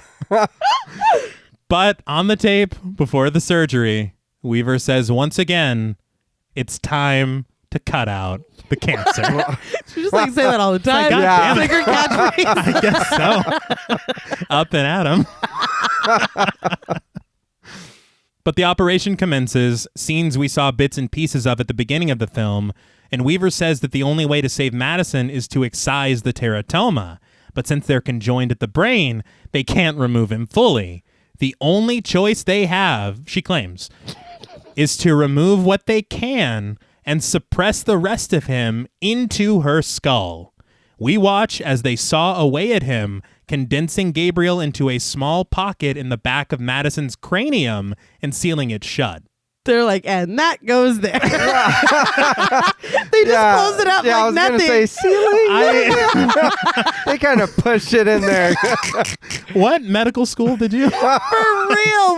What place is this? Where are we right now? No wonder Dr. Gregory was like, no. Yeah. Because this is some fucked up shit. Yeah. That's unbelievable. And honestly, if you're telling me that Gabriel can control her mind on a whim, why are you putting him right next to it only? Yeah.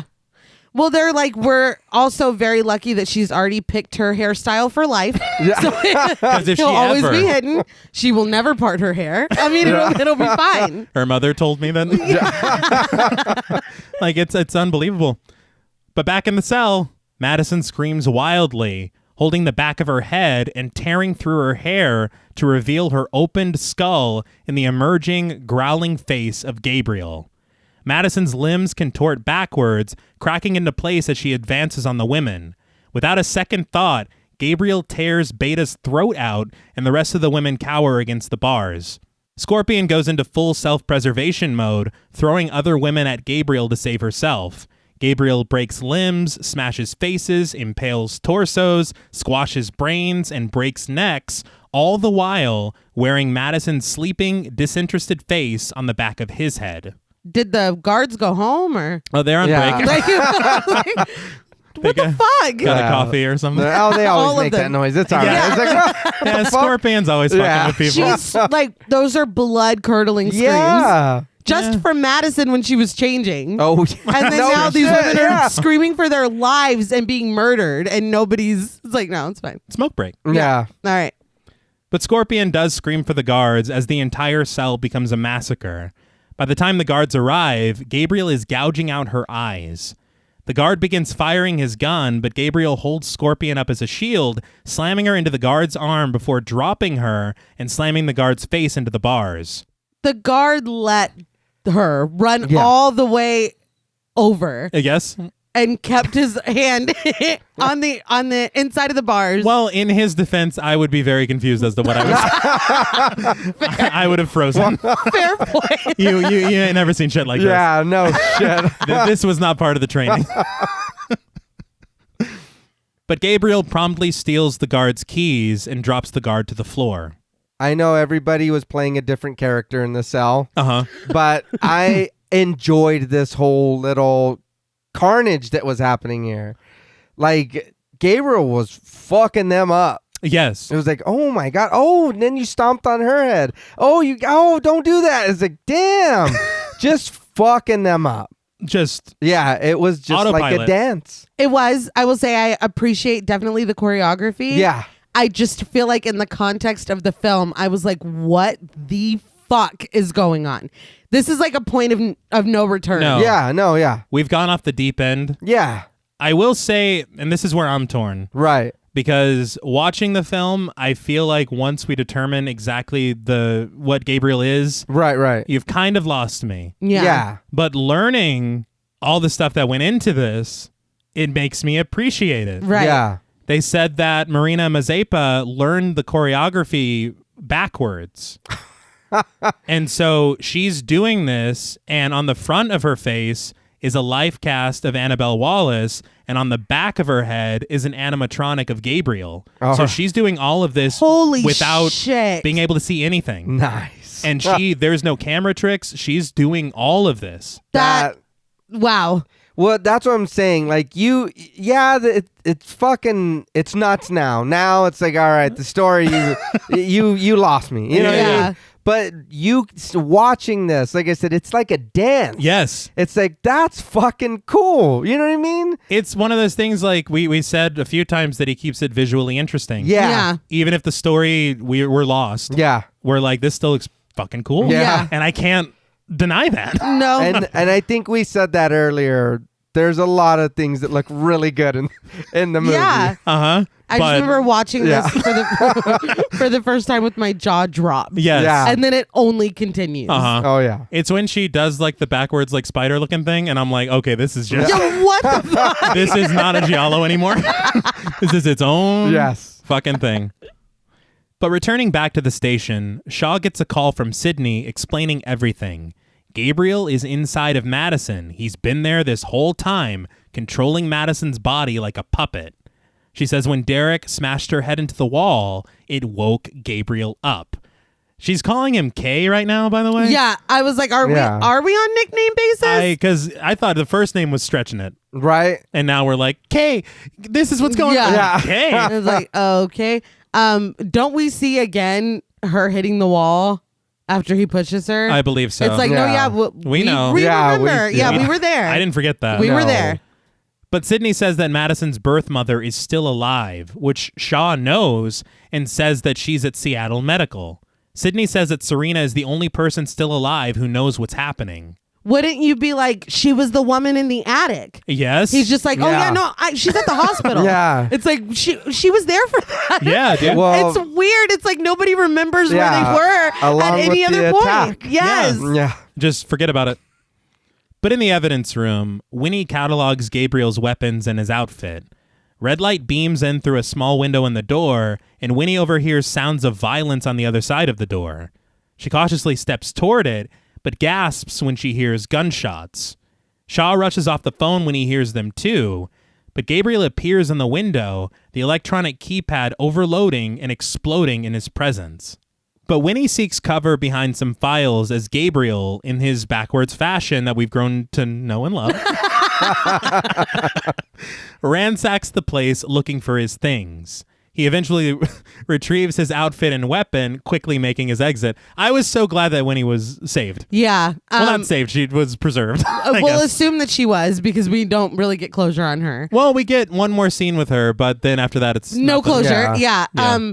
it did kind of make me laugh because he was very clear that he wanted his shit back. He did. Yeah. And he was like, it's probably going to be in evidence. It's like, I told these people on the phone. But Shaw and Moss rush through the locker room, finding a trail of dead police officers. In the precinct, all the lights explode in sparks, dipping the room to full darkness. Gabriel immediately busts in, laying waste to several officers in extravagantly choreographed fashion, just like something out of The Matrix. Literally. Yeah. And this is cool, this whole scene that's fixing to happen. Yeah, When did Gabriel learn how to fight like this? that's a great question. Like, the moves are like it's a dance. It's fluid. It's fantastic. Mm-hmm. When did you have time to learn all of this? Especially compounded with the fact that we're supposed to believe he's been dormant, right? For like Right. 30 Oh, yeah, years. yeah. So they claim. Yeah.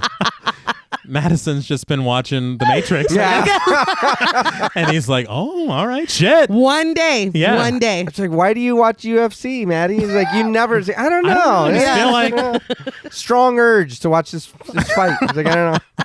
oh, a roundhouse kick. Yeah. I was like, Interesting. Right. Very good, very good.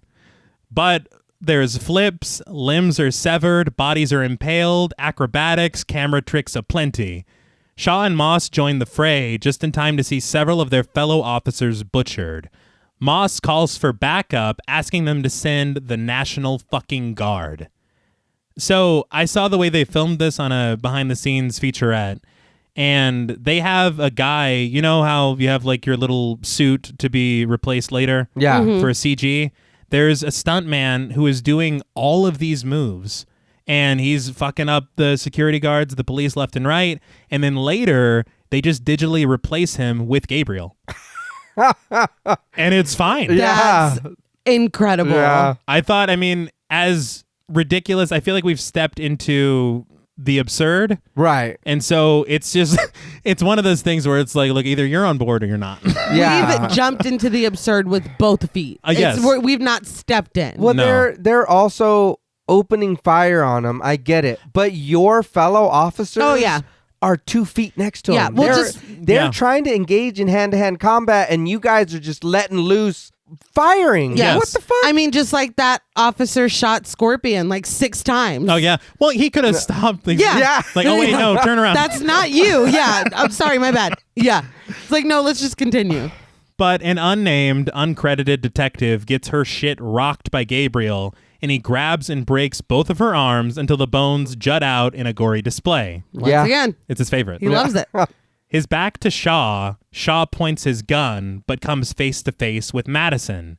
He calls her name, and we see her as she currently sees herself, sitting in the holding cell, full of her living cellmates. He did give her more eyeliner in her imagination. So, I mean, thank you. Well, I mean, he's... Appreciate it. I don't know. I'm trying to find excuses. I don't know why I'm making excuses. I don't... Yeah. I feel like even when there's movies that none of us love, one of us always It's like, tries well, hold on. to do the benefit, you know. But the camera presses in, and as it reaches her, Madison sees that she's surrounded by murdered police officers. She hears Shaw calling her name and sees him in the cell with her, pointing the gun at her. Back in reality, Gabriel traps Shaw's arm in a chair, breaking it, but proceeds to get his ass whipped by Moss. I say his ass whipped, but it's really Madison's front. Right. Moss dodges the knife a few times, but gets slashed in the stomach. She then finds an errant shotgun on the ground and blasts it at Gabriel until he retreats. He fucking crab walks Yeah. across the ground as Moss grabs Shaw and gets him to his feet. They retreat for the exit together, but Gabriel reaches his feet, snags a chair, and with the accuracy and strength of an Olympic hammer thrower, twists and yeets that seat across the room, Yeah. hitting both detectives and knocking them down. At this point, I was like, oh, so this is a joke. Yeah. Yeah. Yeah. This is just funny I'm now. like, what have you presented me with? Yeah. It's different now. Yeah. It's changed. I was honestly, when the chair hit them, I was speechless. Yeah. It's a lot. I feel like we've gone through like 3 or 4 different films. Yeah. Yes. But Gabriel stands triumphant, finally exiting the police station. This motherfucker casually walks out of the front door. he That did. killed me. Just like nothing. But Winnie makes it out of the evidence room and up to Moss and Shaw, obviously showing way more concern for Shaw. It Right. was very funny because she was like, Detective Moss. And she goes, Kakoa! It was brilliant. But she instinctively tries to call the police and realizes her mistake and calls for the paramedics instead. Shaw tells Moss that Gabriel is going for Serena. Winnie says that she'll stay with Moss, and Moss tells Shaw to get to the hospital. Bitch, I'm hurt too. Yeah. It's like, you didn't get your belly slashed? Yeah, well, I didn't see that part. He's like, my fucking arm's broken. Yeah, it's like, where do I have to go? But we see Sydney arriving at the hospital, stopped by Officer Reuben, played by Reuben Pla. She tells them to call Kakoa Shaw and that he'll explain everything. But Reuben says that he can't let her in unless Shaw is with her. But suddenly, he grabs his chest in pain. We hear mechanical noises as his pacemaker begins to burn inside his chest. She holds him, trying to help, but it's all for naught as his pacemaker explodes and all the lights go out. Gabriel did not have to do all that. Yeah. No, not really. That was rude as fuck. He could have chosen a different entrance. Yeah. I mean, I do understand the electrical thing. Yes. But again, we don't understand the electrical thing. So Why? what? Yeah. Yeah, yeah. Yeah. I think what bothers me more than anything is that there's not even an attempt to explain it. Yeah. They're just at the beginning. They're like, he's fucking drinking it like Gatorade, dude, and like they're worried, and then we never Again. Ever. Yeah. More Yeah. like electric lights, am I right? yes. Yeah. Like electrolytes. Yes. No, we got Yes. it. Yeah. I'm gonna pass out. But as soon as the lights come back on, Gabriel is standing right in front of Sydney. He slashes her arm, and she retreats into Serena's hospital room. Gabriel's energy explodes nearby appliances as he towers over Sydney, telling her that Madison chose her over him, her own flesh and blood. So Gabriel's sin is clearly envy, right, guys? I'd say so. But Madison is stuck in Gabriel's mental prison, but she stands in the hospital room as well, screaming for her sister. But Gabriel raises his knife, saying that he should have killed Sydney before she was born. In bed, Serena awakens from her coma and removes her oxygen mask.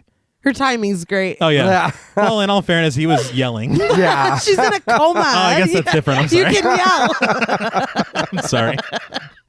It's like, can you guys Can you keep guys it keep down? it down? I'm trying to recover.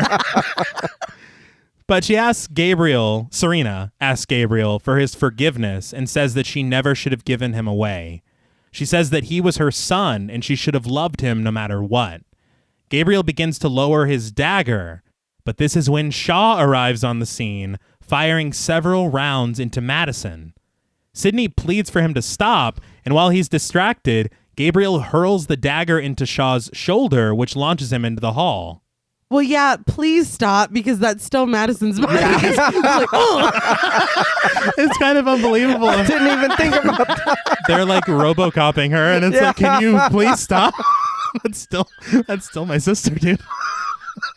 I thought you loved me. Oh my God.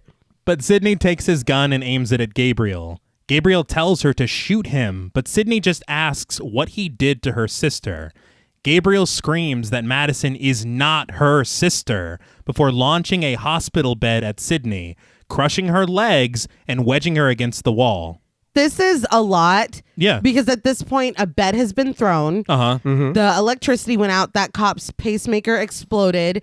Shots have been fired. A lot of screaming. Oh, yeah. No one has made a noise outside of this room. Nobody's poked their head in. Like, is this Haddonfield Memorial? Like, nobody gives a fuck. They're making it sweet in the hot tub. I guess. Yeah, that's why. I guess. But Gabriel steals the gun, putting it to Sydney's head. Sydney pleads with Madison to wake up, revealing to her that Gabriel was the cause of her lost pregnancies. She says Gabriel fed on them parasitically to build himself back up. I was like, God damn, Gabriel, like that's low even for you. Like that's But again, this doesn't fully. I thought that Gabriel's motivation and like the reason that he wanted to kill Sydney was he wants to be her only one. her family. Yeah. So now we're building our strength back up. I don't know. This was really weird and did not make sense to me. Plus, wasn't he supposed to be dormant that whole time? He was. I don't know. That really threw me off. I feel like it's attempting to reconnect back to where this all started. I guess. But I feel like they shouldn't have chosen something so real and serious. Yeah. In what this film has become. Yeah. You'd be like, Madison, that's why you're so tired all the time. Yeah. Or like, that's why you have bruises, or that's why like he's feeding off of your body. That's why. That's fine. Yeah. I don't know. It's just not only is like pretty fucked up, but it like blurs the motivation for Gabriel because that doesn't make sense with what we know about him. Yeah, remember he was mad about them calling him cancer. He wasn't Exactly. that was it. I loved how mad he was about that. He was like, "Oh, You bitch, sons of bitches." if you think I'm gonna forget this." But we see Madison standing there, still in her mental prison, but she clenches her hand into a fist. Gabriel simply says, "Good night, sis," before pulling the trigger and killing Sydney. Serena cries out in horror as Gabriel approaches her. He tells her that he wanted her to see what she made him. She apologizes as he throws his hand over her mouth, smothering her until she flatlines. He says that she made him a monster. It's just now occurring to me that this big reveal, Madison was not online for this. She has no idea who that is. Nope. Yeah. Nope. Yeah, not at all. No. No. She wasn't privy to the No. to the employee file. Yeah. I'm a little thrown because even learning that he's in her on the back of her head, she wasn't there for that either. Also true. So, Oh yeah. Wait, And- so all she knows is that the same stuff that's been happening yes, is she's happening. being Still happening. shown Yeah. murders because that's what she thought it was the whole movie. Well, I didn't think of that. I didn't either until right this second because I'm like, wait, when all that happened and we got the reveal and everything, she was being taken over in the jail cell and her ass was asleep. Like we saw Yeah. her face. Well, I guess with what Sydney just told her, that kind of partially. I guess, but there's a lot of gaps to fill in to realize. Oh, we're pretty busy. Like, I'll agree. I still would be like, so this is a supernatural being attached to me or like, Right, almost like a possession. I don't know. Well, you still think it's the devil. Yeah. But we hear Madison's voice telling Gabriel that it wasn't Serena. He was always a monster. The walls melt away into a void of black nothingness. In Gabriel's confusion, Madison approaches him, telling him that now she can do all the mind tricks that he can. How? How do you know that? You know what she did? The whole time that was happening, she was wiggle your big toe. She's just practicing and waiting, and then it finally happened. You got it. Yeah. I was like, damn, bitch, you learned fast. It's Yeah, the only what- thing that makes sense. How? I don't know. And I will say Zoe Bell was Uma Thurman's stunt double, so Yeah, it's all I do. there, right? I was gonna say I very greatly appreciate the Tarantino reference. Well, Kill Bill's not bad. Kill Bill's great. Both of those movies are good. I am glad to hear you say that. But in reality, we see that Sydney is still alive, but she sits crushed under the hospital bed with Gabriel weakly holding the gun to her head. I'm not saying that I want Sydney to die. No. I have no problem with her character, any of that. This felt like a little bit of a cop-out. I actually liked it. Really? Yeah, because it's the whole thing of him being like, well, this is, you know what it is. And then being tricked like she's been tricked, I guess. And so Sydney being alive, Serena still being alive, I'm here for it. Well, good. All right. I'm not saying I have no problem with them. I don't want them dead. Uh-huh. It just felt like, nah, everything's fine. Yeah. Like it felt, I don't know. But I think it does kind of lend to that because he's been making her think that the whole movie. Yeah. So now it's her turn to turn it around on him. Yeah. So I mean, I get what you're saying, but now he's like, no, what the fuck? It's her turn to make him not see that. shit. I'm saying specifically About them making being us think that they he were did dead? it. Yeah. Because why would Gabriel have that self-restraint to pretend that he did it, but not? Like, that doesn't make sense to me. No, but she's making him think that he did it. Yeah. That's the whole illusion. Yeah, that didn't happen. He thought that was happening, but it wasn't. He thought it. I thought he was tricking her into thinking that. No. So you're telling me he's like, watch. Yes. No. Yes. So I was like, what the fuck? Yeah, she took control. Oh. Yeah. And she's like, I'll let you think that. That's not bad. Okay, then I agree with that. I was like, why would he play about it? No. Gabriel is not about that life. He would have just done it. No. Okay. All right. Okay. Fair enough. But back in the void, Gabriel says that it isn't possible and reaches for Madison, but is stopped. Madison reminds him that they share the same brain. Gabriel says that he did not ask to be tethered to her and says that he can use her body better than she can. But Madison tells him, not anymore. She says it's over and she's taking it all back. Her mind, her body, her everything. She says now he gets to live in the world that she created. Madison steps away, disappearing into the darkness as Gabriel vows vengeance. He tells her she'll always be stuck with him, and sooner or later, he will get out. Madison stands at the cell door, telling Gabriel that she knows, but next time, she'll be ready for Malignant Part 2. Electric Boogaloo. Holy shit. Yeah. But I was like, that's sequel talk. Oh, yeah. That's the bait. But she slams the cell door as Gabriel screams against the bars and the camera pulls away. In reality, Madison awakens, and we watch as the back of her skull seals itself up, trapping Gabriel physically and mentally. I don't know how or why, but okay. I mean, visually. Yeah, Sure. put a Band-Aid on it. Last time we had to have him tucked up and it was the whole surgery. Okay. Yeah, there was like 3 doctors, but... She's gotten very strong. Yes. She's grown a lot. Well, she has the strength. Took her body back. Exactly, Yeah. I would say. But she throws off Gabriel's awesome coat for some reason. She should have kept that. Yeah, it was nice. But she goes to help her sister. She apologizes to Sydney and goes to lift the hospital bed off of her. Sydney tells her that it's too heavy, but Madison says it was always her body. If Gabriel was strong enough to do it, so is she. I didn't think this was going to work. Yeah. I'm going to be flat honest. Yeah. I thought it was going to be real embarrassing. I don't understand how it does. With a minor amount of effort, Yeah. Madison lifts the hospital bed off of her sister. In not very much pain somehow, Sydney holds Madison close as Serena looks on, smiling. The sisters cry together as Madison tells her, all her life, she's yearned for a blood connection with someone, but in the end, it was right in front of her all along. She says, blood or not, Sydney will always be her sister, and she will always love her. The fact that it took all this for you to realize that. Yeah. So you didn't love her before? I guess that really. I guess I do love you. Shit. Yeah. Like that. That really hurts my feelings. Also, you've been like searching for a blood connection and everything. Your mom is laying there. Your biological mom is laying there in the bed. Nobody says a word. That's true. We're not even gonna make any introductions. Well, only Sydney knows, I guess. Yeah. It's like, by the way, that's... Yeah. You might be wondering why she was in your attic, but that's...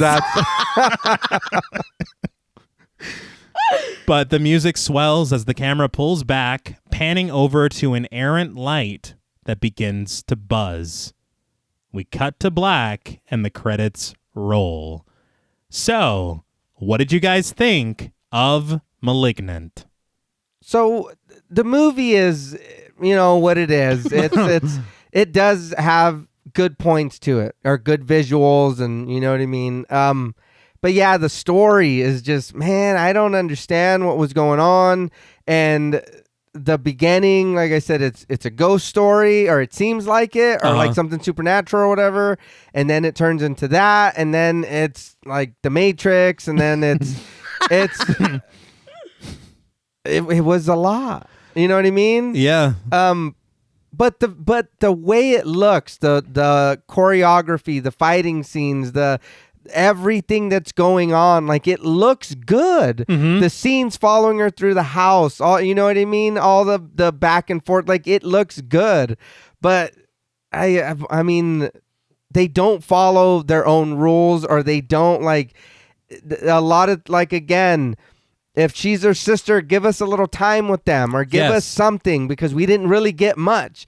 And then the detective and the sister like eye humping each other or whatever. And it's like, okay. And the tech. Cool. Yeah. Oh yeah. And then, the tech. What is the tech? Yeah. You had her there, it seemed like, for maybe a comic spots, or I guess kind of so, whatever. Yeah. But that was it. And then that was it. The both detectives didn't do really anything. You know what I mean? They were there to be there. Honestly. Like, they were there to be there. And yeah, it was Madison's body, but realistically, it really wasn't her. She really didn't do it. No, and the phone call should have proved that. Yeah. Yeah, it was her body, but now you know that wasn't her. Uh-huh. So, I mean, yeah, that's a weird position to be in, but she shouldn't have been in that jail cell. That's exactly right. Yeah. She shouldn't have been in the jail cell. Never. Y'all should have been watching her somewhere to see what was going on. Why did you leave her in there by herself? Yeah, and no guards. Nobody was around. Nothing. It's just the choices. Some of the choices that they made were weird. Like I said, I liked it better when it was Basket Case. I mean, it does look beautiful. Uh-huh. I do like a lot of the scenes, the things that happen, but it's not something that I would personally probably watch. Uh-huh. If I had to pick, I'm not gonna be like, no, throw in Malignant. You know what I mean? Even fucking around, like, I probably won't. Mm-hmm. So I mean, it's Yeah, it's hard to even wrap up, honestly, for me, because there's a lot that I liked and there's a lot that I didn't like at all. Yeah. I will say, does Shaw live? Oh, we don't find out. Yeah. Does Moss live? Malignant Part 2. I mean, there's so much, and then at the end it's just like, oh, we out. Oh, but the light's buzzing, so we'll probably be back. Yeah. You know what I mean? It is such a bizarre film. Yes. I will say that I'm glad that I have seen it and that we did kind of deep dive into it, because there's just so much to unpack. And I think getting that background about like James Wan's intentions and everything does make me appreciate it a little bit more. Mm-hmm. And I'm all for a tonal shift. For sure. There's a film that I really, really loved that came out last year that had a dramatic tonal shift, and I loved it. I love thinking that we're here for one thing and then getting the rug pulled out. There was just something about this that did not fully land for me. I don't know. It is wild. It's hilarious in parts that I don't know if it was supposed to be or not. I do not know. I have respect for the balls that it took to make this. Absolutely. Undisputed. Even if you hated this took fucking balls to make. Oh, no, yeah. And the choreography, like you said, is incredible. Yeah. But I have so many issues with dropped plot points, with breaking your own rules, with story issues, shit that just flat out does not make sense. Uh-huh. And then it doesn't make sense, but then when you stop to think about it for a second, you're like, that really doesn't make any fucking sense. Like, I can't even like rationalize it. Mm-hmm. It's weird, man. It's a weird watch. It is. There's a lot to love and a lot to be, I guess, disappointed by. Yeah. I don't know. I kind of came at it with the same mindset, in that not only is there a lot to enjoy, but there's so much of it that I just know either isn't for me or just wasn't properly portrayed, Yeah. fleshed out or something. But it's bonkers as all hell. Oh, yeah. Which is not a bad thing. No. It's not. It's interesting. And I think that, honestly, for a studio movie, Yeah. you gotta admire the guts, like you said, for James Wan to make this film in 2021. Definitely. That is it. There's something very courageous about it. Yeah. He said that he made Malignant instead of directing The Conjuring 3. That's a bold choice. Yeah. It is. Because he very easily is like, oh yeah, I've done that before. Easy, fall right into place, like riding a bike. Something that you know that you're going to be great at, and something that you know is going to be loved. Uh-huh. Yeah. I mean, yeah, I respect that for sure. So, I mean, I definitely think he deserves some kudos. Mm-hmm. Yeah. But I guess that can lead us into ratings. this film is very interesting. I was gonna say the Yeah. easiest part. Ratings. Yeah, I've been kind of agonizing over this. I put something on Letterboxd, but I don't know how close I'm gonna even go to that. It's a very bold film. Yeah. On the positive side, I love you got the influences of Argento, Bava, some Cronenberg, obviously, Basket Case, Yes. Belial. a little bit of Belial. I love the music. Yeah. The cinematography is great. Oh yeah. The production design, even. I think Annabelle Wallis does a great job. Oh yeah. She always does. That's Yeah. what's sad. I think some of the performances around her, I don't know if they're meant to be campy, but some of them really are. Yeah. Who knows? James Wan, Yeah. Kayla Cooper, and Ingrid Bisou. Yeah. That's it. That's it. That's it. But I just think that the boldness to make this film, I do respect it a lot, and that does count a lot for me. And the technical side, the effects, Oh yeah. that choreography, Yeah. the contortionists that played Gabriel and fucking killed it. Fuck yeah. Like, that's some brilliant work. It is. But on the negative side, the tone is at odds with itself. Yeah. I don't know, and not only at odds with itself, but I don't know what they want me to feel about it. Like, I don't know when I'm supposed to, or if I'm like, oh no, this is very serious. Yeah. Gabriel has massacred the Seattle police force. Like I do not know. I don't know what you want from me, so I'm just kind of here. But I mean, outside of that, I think like we talked about off mic. You said at the beginning of the show, if you lean potentially more into the camp, it might be more enjoyable for me because I know exactly what you want me to do. Yeah.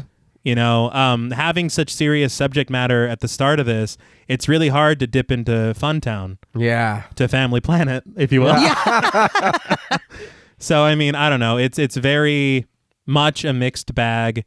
I love the people that love it.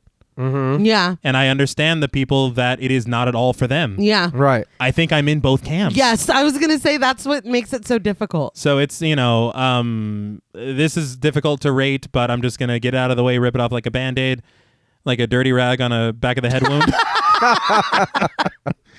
But out of 10 backwards butcheries, I am going to give Malignant. And it may seem generous, but I don't know how often I'll watch this movie. I probably will pop it on at some point in the future.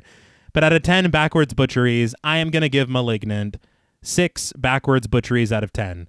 I will say that the story hurts, and I do hope that if they do make a sequel, they do kind of elaborate on some of the things they didn't explain. Yeah. Like, why does he eat electricity? Yeah. Why is that? Did he like equip the materia? Yes. Like, I don't. Yeah. I do not know, but it seems to be just the way he lives his life, and we're just supposed to respect it. Yeah. I'd like to know some more, please. Yeah. Yeah. But I will now open the floor to you. I think that's the thing for me. I do like a lot of the scenes and the way, things are shot and they look. But again, at the same time, I'm just confused. Because like you said, there is serious subject matter here. And then what? And then this dude's, again, he's Matrix in the police station, and it's like, what is happening here? You know what I mean? And I feel like if it would have leaned one way or the other, it would have been a different movie, and it probably would have been received a little better. Agreed. But that's what hurts it for me. And I think you said earlier, like when you said you put all these in a blender and mix it up, you added too much. Yes. Yeah. You added just a little too much. The blender was too full. Yeah, you could have left out a few ingredients. 100%. You know what I mean? Or maybe halved one of them. Yes. Something. But there's just a lot going on. And I do, again, you're right. That the boldness to be like, no, I'm going to do this instead. Bet. You know what I mean? Cool. I can respect that. And I get down with that. I get it. Yeah. But the movie it's, you know what I mean? It is what it is. You know what I mean? And you're right. Maybe down the line, I'll watch it at some point. But am I in a rush to do that? Nah. Am I going to recommend it to somebody? If they've never seen it, I might tell them to check it out.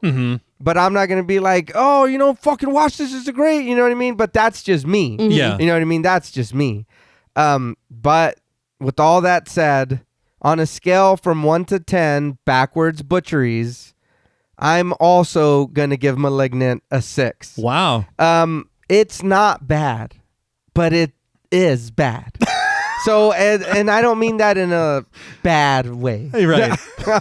But it's bad. Yeah. You know, so it's kind of one of those things that's like you said, it's I can understand why people love it. I get it. Yeah. And if you don't, I get it too. Yeah. So it's just kind of we're there, just stuck right there. We're in the mental prison. Right. Yes. Yeah. That's exactly where we're at. No, I could not agree more with both of y'all. I was torn between when we sat down.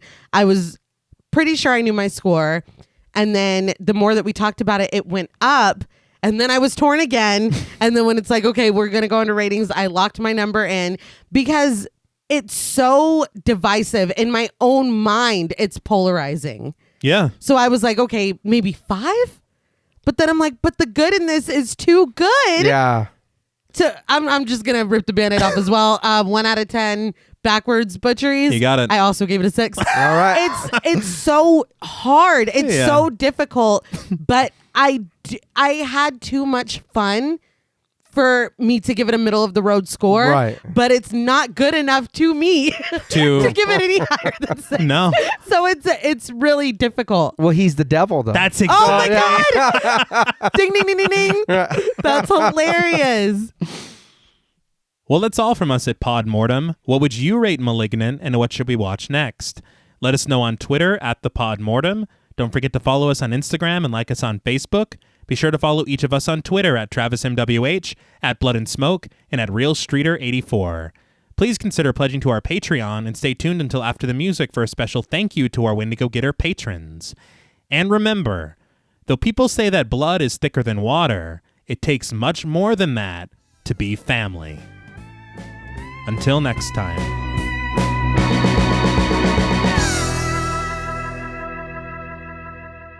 Thank you for staying tuned. We want to give a very special thank you to all of our Wendigo Getter patrons.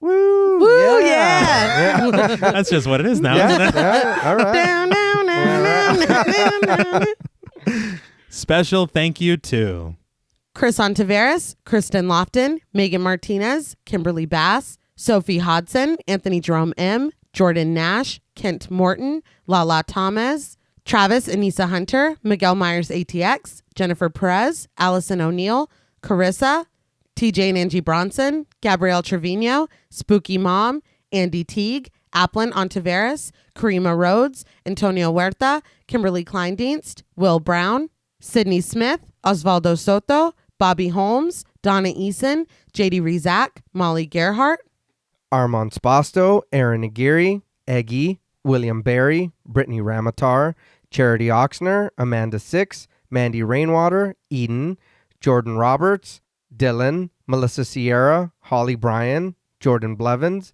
Liz Heath, Spencer Montavo, Pancake the Panda, John Ramos, Michael Newding, Alexis Roberts, Dan Laveau, Itzy M, Gary Horton, Leisha Olivier, Kate Lamp, Carlos and Sydney, Jessica Hunter, Helena Rudder, Alan Johnston, Mariah, Livy Fun, Mandy M., Scott Troutman, Towton Watson, Mozzie Bear, Brittany G., Dave Burke, Adrian Stakes, Craig Kowalski, Beth, Nick Spill, Emma Hagel-Kissinger, Valerie G., Emiliana, Brian Glass, CB, Maya Noches, Taylor Santana, Will Lewison, Angelique, Smelly Poo Poo Head, Beth Bauer, Ben Coons, Cookie, Esperanza J., Jason Kyle OKC, Joshua Rumley, Danielle Peralta, Hannah R., Brandon, Nicholas Carter, Sawyer Reese Farr, Dr. Diva Loves Horror, Girl That's Scary, M. Fryback,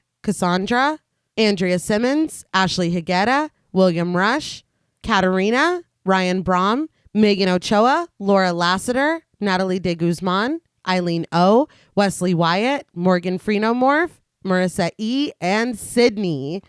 Thank you all so much. Yes, thank you. That is unbelievable. Yeah, that list is getting long. Hell It yeah. is. We're so grateful too because we are very, very close to our stretch goal on Patreon right now. Oh, man. Yeah. And we got love big you. plans, y'all. Oh, we got yeah. big plans. But we do appreciate each and every one of you, and we want to tell you that it's an honor to know that you're always behind us. Oh, like all he right, was. yeah. Yeah, in a But better way. Better though, yeah. Let's hope. No. It's the Pixies. We got it. Yeah. Until next time.